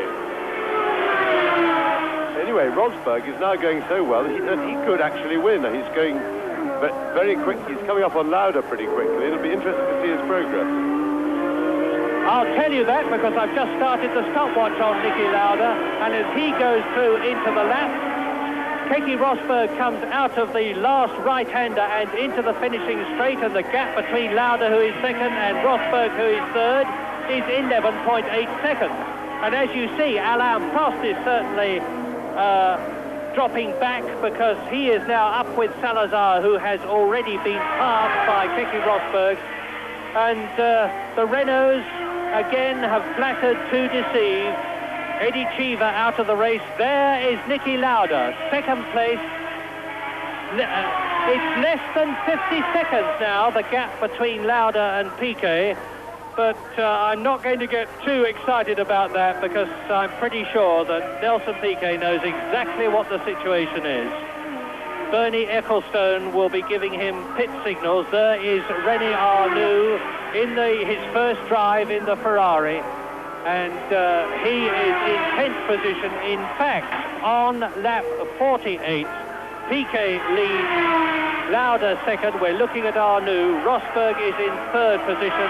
In 4th place it is Prost, and in 5th it is Tombé in the Ferrari, who is leading his teammate René Arnoux there. In 6th position, last in the World Championship points, Marc Surer. 7th Lafitte, 8th Warwick, who's dropped down 2 places. 9th Arnoux, 10th Serra, 11th Sullivan, and up into 12th place now has come Nigel Mansell. And it's a good point, I think, to say this is the first Grand Prix of 1983 in which the revised car specification rules apply. Look closely at between the front wheels of Arnoux's Ferrari and rear wheels, and where the skirts used to be running alongside, and the man who's challenging him, incidentally, is Chico Serra, who's giving him absolutely no mercy at all. Chico Serra battling with René Arnoux for 9th position. And there is Nelson Piquet with Johnny Cecotto behind him. Cecotto is in 16th place in the Theodore. And I was saying that this is the first Grand Prix for the new regulations. Lighter cars, minimum weight down to 540 kilograms. No skirts, which help the cars to hold the road well. The rear wing has been moved forwards and upwards, and the result has been far less tyre adhesion, making the cars harder to drive, making the tyres easier to wear, and there is no doubt that Grand Prix racing is going to be a lot more interesting as a result of it. Well, Piquet is now on his 49th lap out of 63. The gap on the previous lap between himself and Niki Lauda was just about 50 seconds. It's 34 seconds since Piquet started the lap, and Lauda is coming through. I don't think that Lauda is in fact making up any time on the Brazilian in the Brabham BMW at the present moment. Lauda's coming out of the right-hander to complete his 49th lap, and the gap is 52 seconds, so Lauda is actually dropping back a bit. Now, what's the gap between Lauda and Rosberg? I'll just give you this, and we'll see whether Rosberg is gaining on Lauda. Indeed he is, 10.5 seconds. Yes, terrific drive by Rosberg after that bungled pit stop, coming back to the field, and that must now be... I think Piquet has got the message that Rosberg has come through into 3rd place, and I suspect he's responded accordingly, because Lauda was catching him. He probably felt he could take it easy and let that gap slip a bit, but may have felt a bit threatened knowing that Rosberg's behind him and going hard. Piquet leads, there he is. Completely new carbon fibre monocoque underneath those body panels of car number 5. Piquet, as I told you, won at Brazil last year only to be disqualified. He then won in Canada, the first and only Brabham BMW victory. 2nd in Holland, 4th in the Swiss Grand Prix, 5th in the Belgium, but only in 11th place in the World Championship. That's Nelson Piquet last year, because he regarded last year as an investment year to perfect the Brabham BMW. And here are Arnoux and Serra still hammer and tongsing it away for 9th position.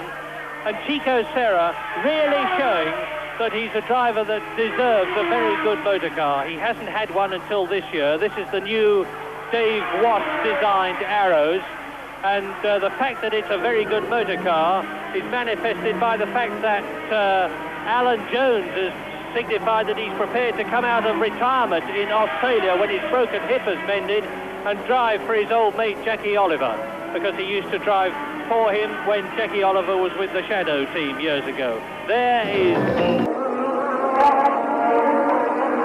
Niki Lauda hat mit der Fitness sicher heute keine Probleme. Es gibt wahrscheinlich keinen anderen Grand Prix-Fahrer, der körperlich so austrainiert ist wie der Österreicher.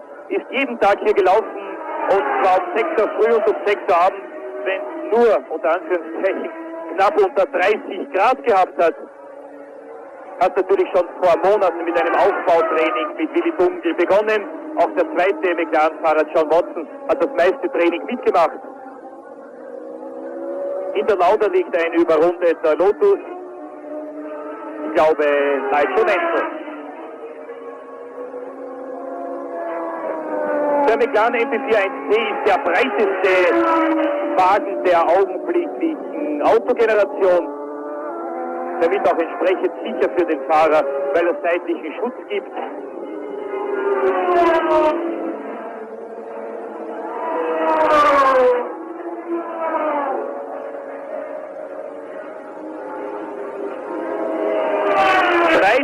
Runden noch, hat man in der Box ausgerechnet. Still 52 seconds. However, Keke is closing on Lauda with 12 to go. The gap is down to 6.7 seconds. Looks like it's really on for young and old. Now back to Murray and James, up to the finish. Crossing the line, while you look at René Arnoux, and the gap between Lauda and Keke Rosberg, as they both start another lap, is 6.7 seconds. Meantime, with that information about the battle for second, there on the left is Arnoux in 9th place. There in the white sponsor-less arrows, which certainly deserves some money, is Chico Serra, charging hard, trying to catch Arnoux. Arnoux is still a long way behind. He's 4 seconds behind Derek Warwick, who is 9th, and Derek Warwick is just behind Jacques Lafitte, who is 7th. Mark Sura is in 6th position. So Jackie Oliver must be absolutely delighted. His two team cars, one of which we're looking at on the right, are in 6th place. That's Mark Sura in the World Championship points. Good for the prize money. And Chico Serra, who is in 10th place.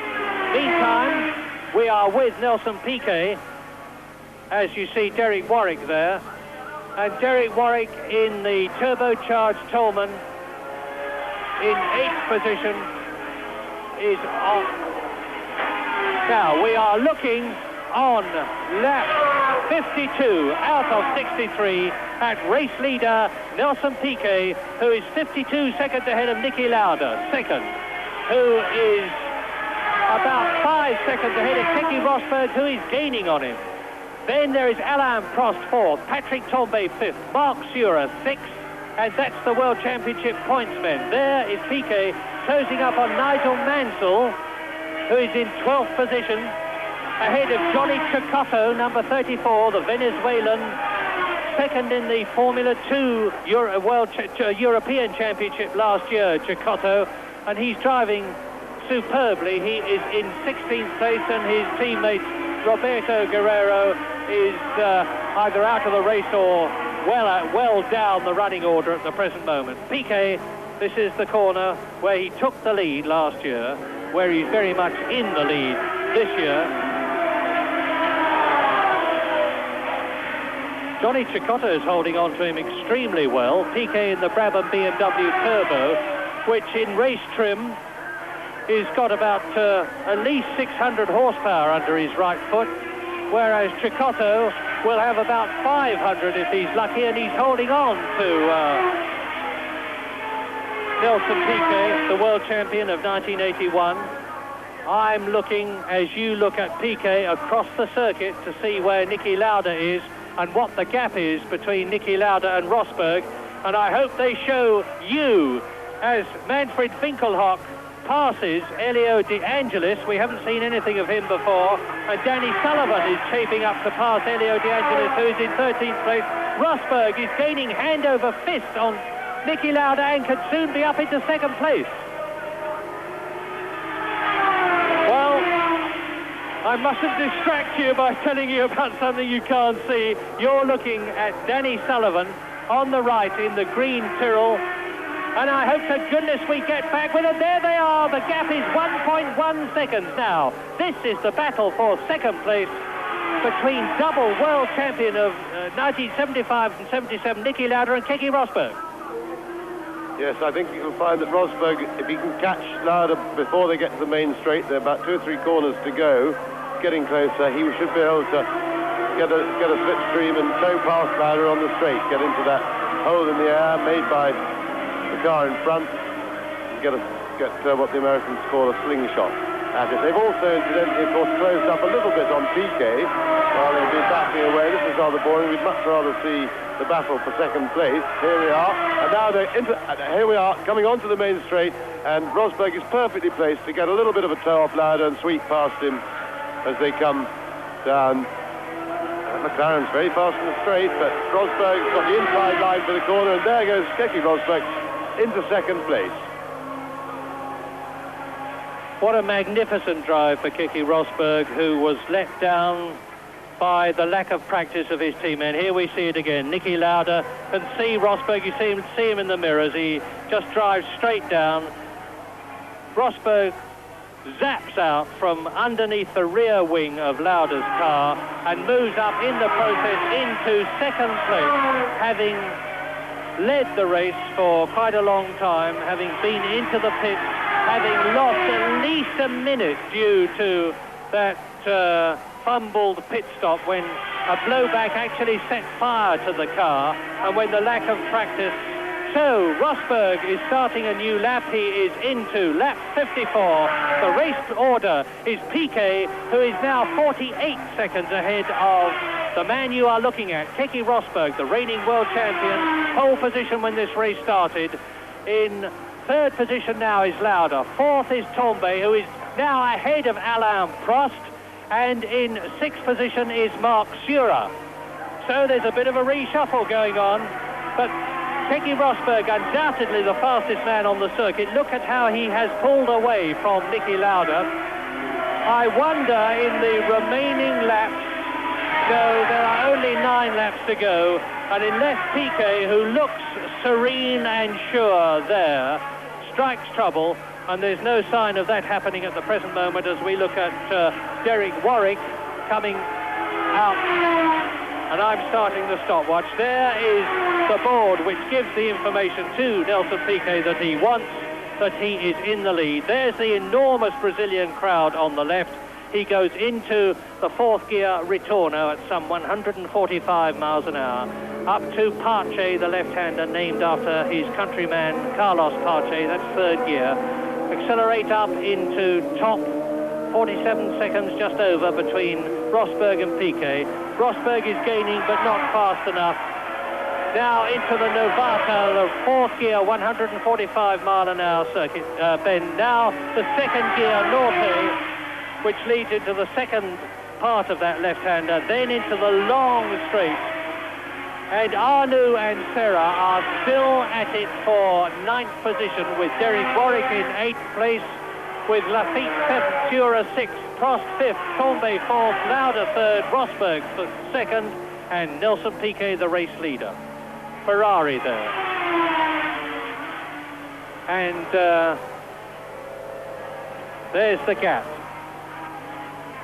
Look at the gap between Tombe and Prost, you see. Tombe has got ahead of Prost and is pulling away from him. And it's quite conceivable that Marc Surer will finish in a superb 5th position.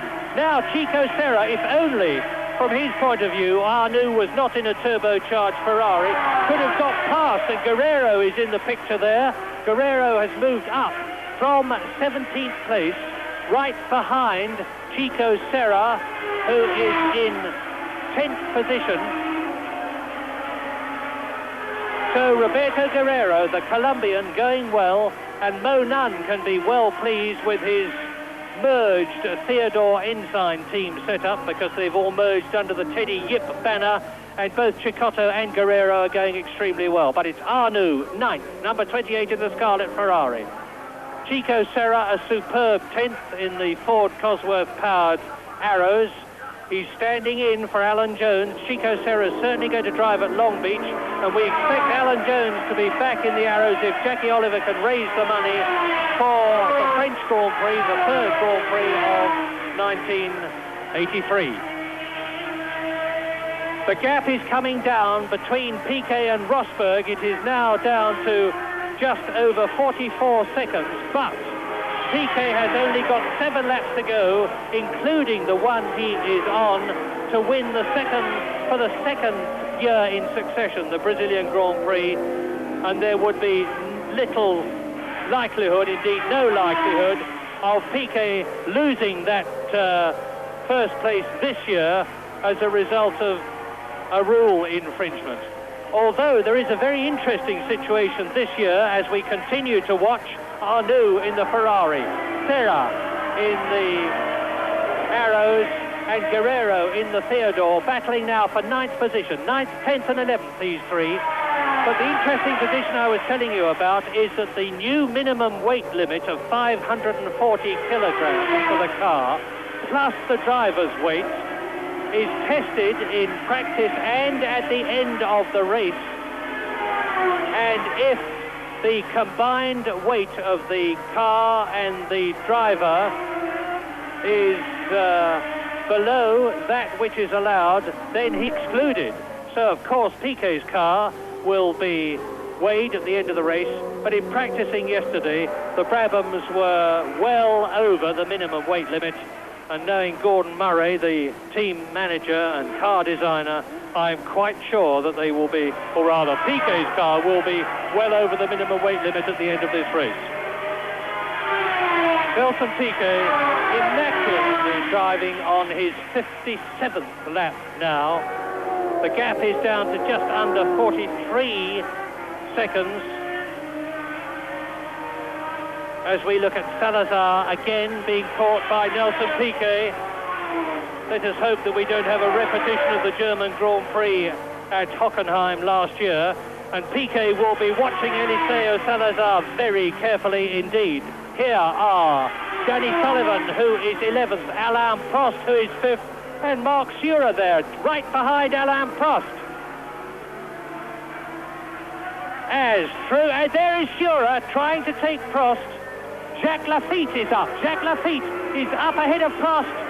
Jacques Lafitte is up into 5th position. Marc Surer is up into 6th place, and out of the World Championship points goes Alain Prost. Now, well, there, in one giant leap, straight past Alain Prost goes Jacques Lafitte, who looks as though he's going to finish in the points, and Marc Surer, who makes to pass Prost there, who slams the door, but Marc Surer subsequently got past, and the race order now on lap 58 out of 63 is Nelson Piquet leading by Keke Rosberg by 39 seconds and a half. Rosberg gaining, but not fast enough.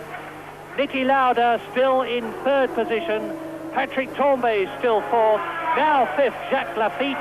Now 6th, Marc Surer. Now 7th, Alain Prost. Now 8th, Derek Warwick. 9th, Arnoux. 10th, Serra. 11th, Sullivan. In 12th position, Nigel Mansell.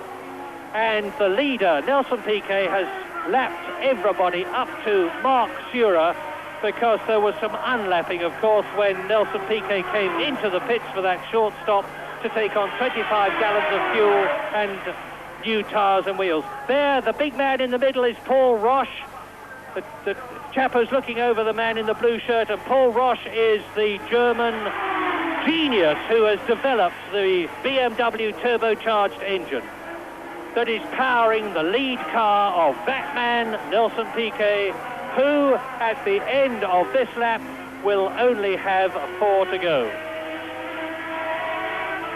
Well, Nelson Piquet took the lead from Keke Rosberg on lap 7. He has been there ever since, including that 19-second pit stop that he had, which went absolutely immaculately. As you see, Keke Rosberg in 2nd place is gaining. It is a Brabham BMW leading. It is a Williams Ford Cosworth powered car that is 2nd. It is a Marlboro McLaren Ford Cosworth powered car that is 3rd. It is a Ferrari Turbo that is 4th. It is a Williams that is 5th. It is an Arrows that is 6th. So significantly, there out of the top 6 cars, Piquet is in a turbo, Tambay is in a turbo, and that is it 4 out of the top 6 cars in the closing stages of the Brazilian Grand Prix are that difficult to understand expression, normally aspirated engined cars. And streaking away there, Chico Serra in the arrows. Well, where is René Arnoux? It looks as though Serra has scrambled past the Frenchman in the Ferrari, in which case he is up to 9th position. I'm missing René Arnoux, the Frenchman, in his first Grand Prix for Ferrari, because that is Chico Serra, and I think he's moved up a place. Patrick Tambay, however, is still holding his 4th position and outdistancing his teammate, and most people expected Arnoux to finish ahead of Tambay. There's the gap between Rosberg and Piquet on the right, 38.8 seconds. Piquet is on lap 59 out of 63. And we look at Roberto Guerrero, or we did look at Roberto Guerrero, because this is the race leader with his 36.5 second advantage now. He's casually, and I'm quite sure deliberately, giving time away to Keke Rosberg now, in the confident knowledge that there is no way that Rosberg can catch, let alone pass him, provided he, Piquet, can keep going at this speed.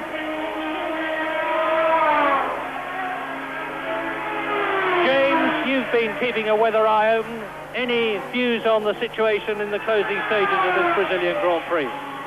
Well, it's fairly professional, with the one exception that Jacques Lafitte is catching Patrick Tambay and is very much within striking distance of him now.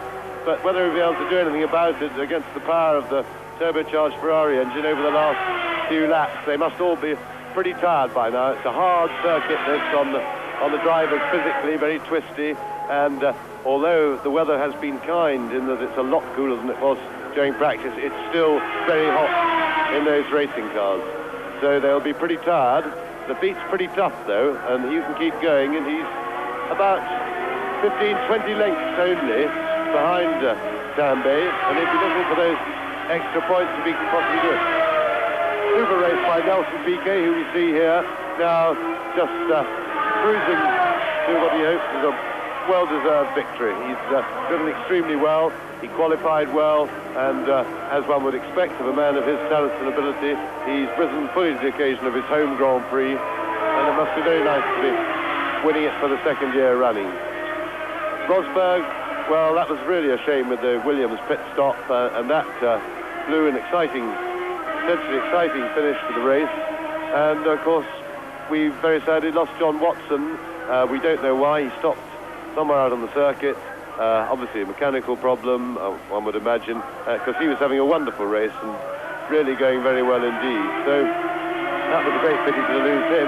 But I think we've got a pretty interesting season ahead of us. What with normally aspirated cars, turbocharged cars, pit stops here, not doing pit stops there. We've got plenty of excitement and action to come. It got a little bit processional here in the second half of the race, but we had a very exciting first half, and mainly livened up by Watson's terrific progress. For Keke Rosberg there is about 35 seconds behind Piquet as he comes up to catch Roberto Guerrero, who is in 17th place. Actually, Guerrero is well down because he's 10 laps adrift. He's been into the pits. And Rosberg comes up, and Guerrero is behind Winkelhock. And Rosberg will be very anxious about getting past the Chilean and the German, because they are, of course, holding him up. But the real interest now is Lafitte catching Tambay. Lafitte has, in fact, just caught and passed Tambay. Neither of us saw it. I don't know where he did it, but he's now away. So Lafitte has moved up into 4th place. Marvellous news, because Jacques Lafitte, who is now, as you see, 4th ahead of Tambay 5th and Sura in 6th position, really has something to prove in this race, particularly after an awful practice period, because Lafitte only qualified 18th fastest. He's transferred from the V12 Matra-powered Ligier to the V8 powered Williams, he's had to do a lot of accommodation and adjustment, and he now, with the race distance to go at, really seems to have got the feel of it. There's Keke Rosberg, number 1, who is second, and Jacques Lafitte has charged up through the field, and a very happy Frank Williams, no doubt, will not be as happy as he would have been, of course, if Keke Rosberg here had won, but at the present moment, Frank Williams has got Keke Rosberg in second position, and he has got Jacques Lafitte in fourth place.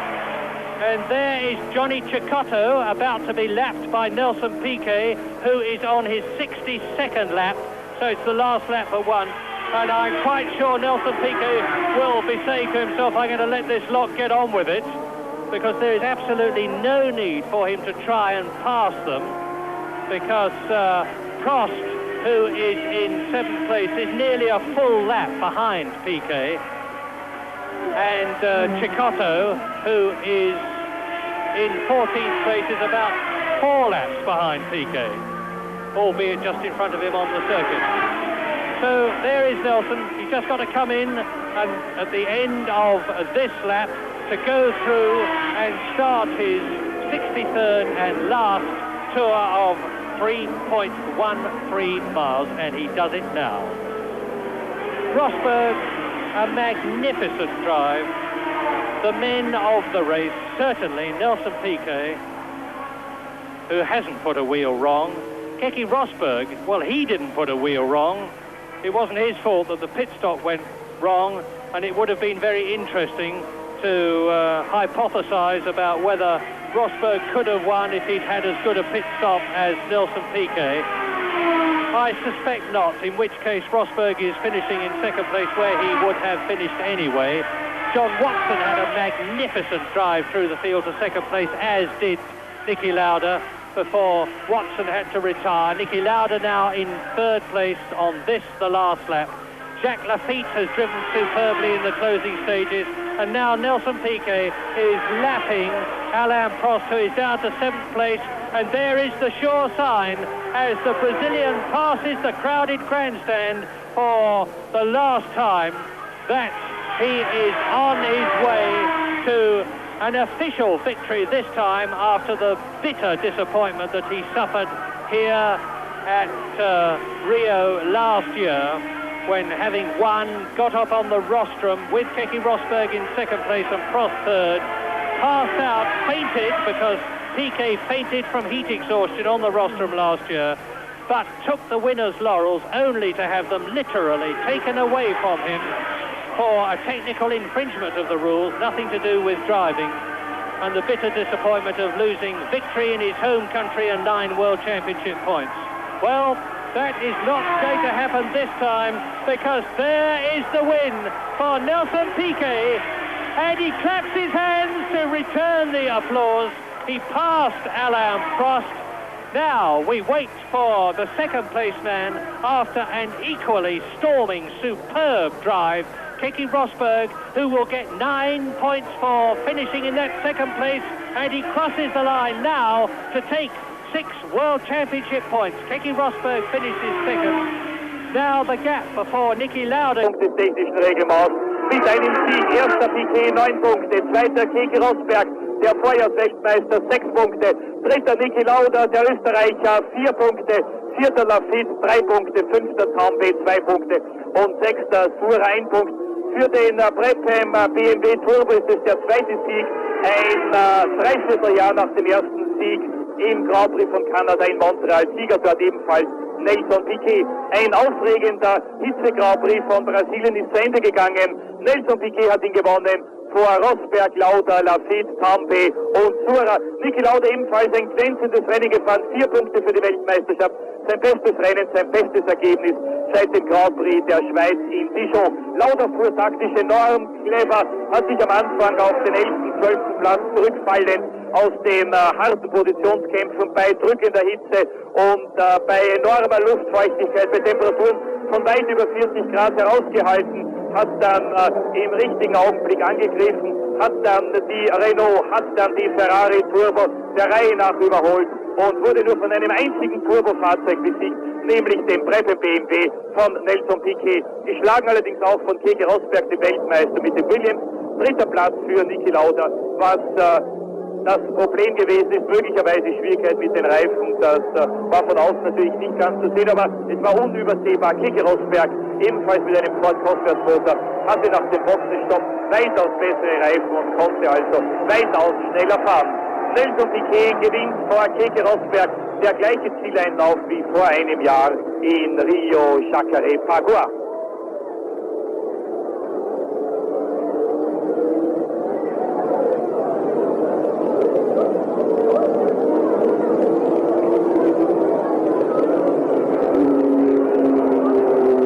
Piquet und Rosberg, beide waren an den Boxen. Der erste Fahrer, der den Grand Prix ohne Boxenstopp durchgefahren ist, Niki Lauda, an dritter Stelle mit einem Rückstand von etwa 52 Sekunden, also weniger als eine Minute, auf den Sieger Nelson Piquet.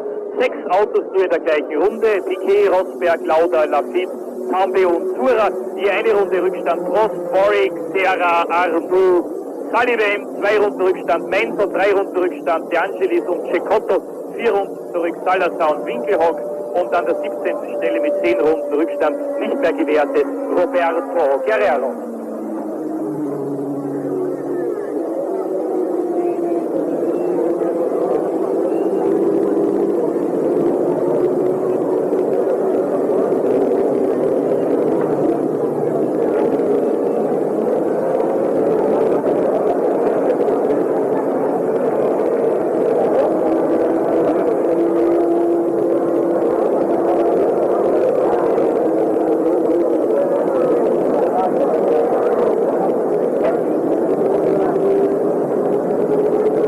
Piquet aus seiner Auslaufrunde zurück und jetzt natürlich gleich von den Brabham und BMW-Mechanikern stürmisch bejubelt und als Sieger begrüßt. Ein großartiger Sieg für Piquet in seinem Heimat-Grand Prix von Brasilien.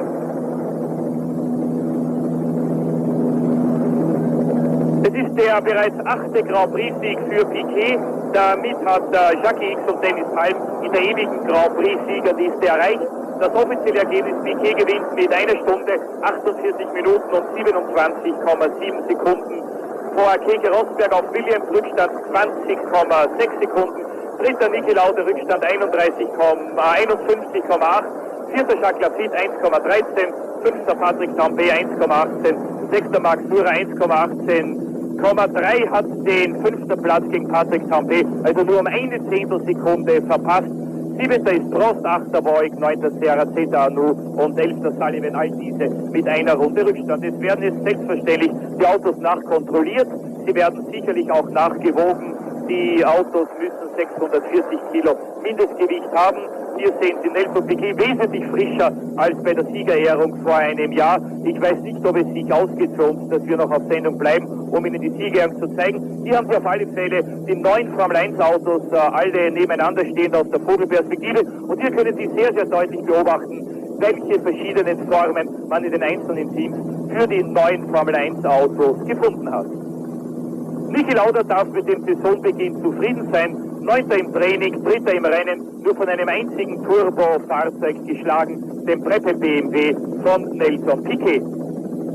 Meine sehr geehrten Damen und Herren, liebe Motorsportfreunde in Österreich, das war's live aus Rio Jacarepaguá vom Grand Prix von Brasilien. Darf ich wiederholen, Piquet gewinnt vor Rosberg und Lauda. Piquet und Rosberg beide an den Boxen gewesen zum Nachtanken und Reifenwechsel. Lauda, der erste Pilot im Klassement, der den Grand Prix ohne Stopp durchgefahren ist. 4 Punkte der Weltmeisterschaft für den Österreicher. Für Sie geht's weiter heute in 14 Tagen mit dem Grand Prix von Amerika in Long Beach. Heute in 14 Tagen, spät am Abend, großer Preis von Amerika, Long Beach, der zweite Lauf zur diesjährigen Weltmeisterschaft. Bis dahin darf ich mich von Ihnen verabschieden und wünsche Ihnen noch einen sehr, sehr schönen Sonntagabend. Danke fürs Zuschauen und fürs Zuhören und auf Wiedersehen.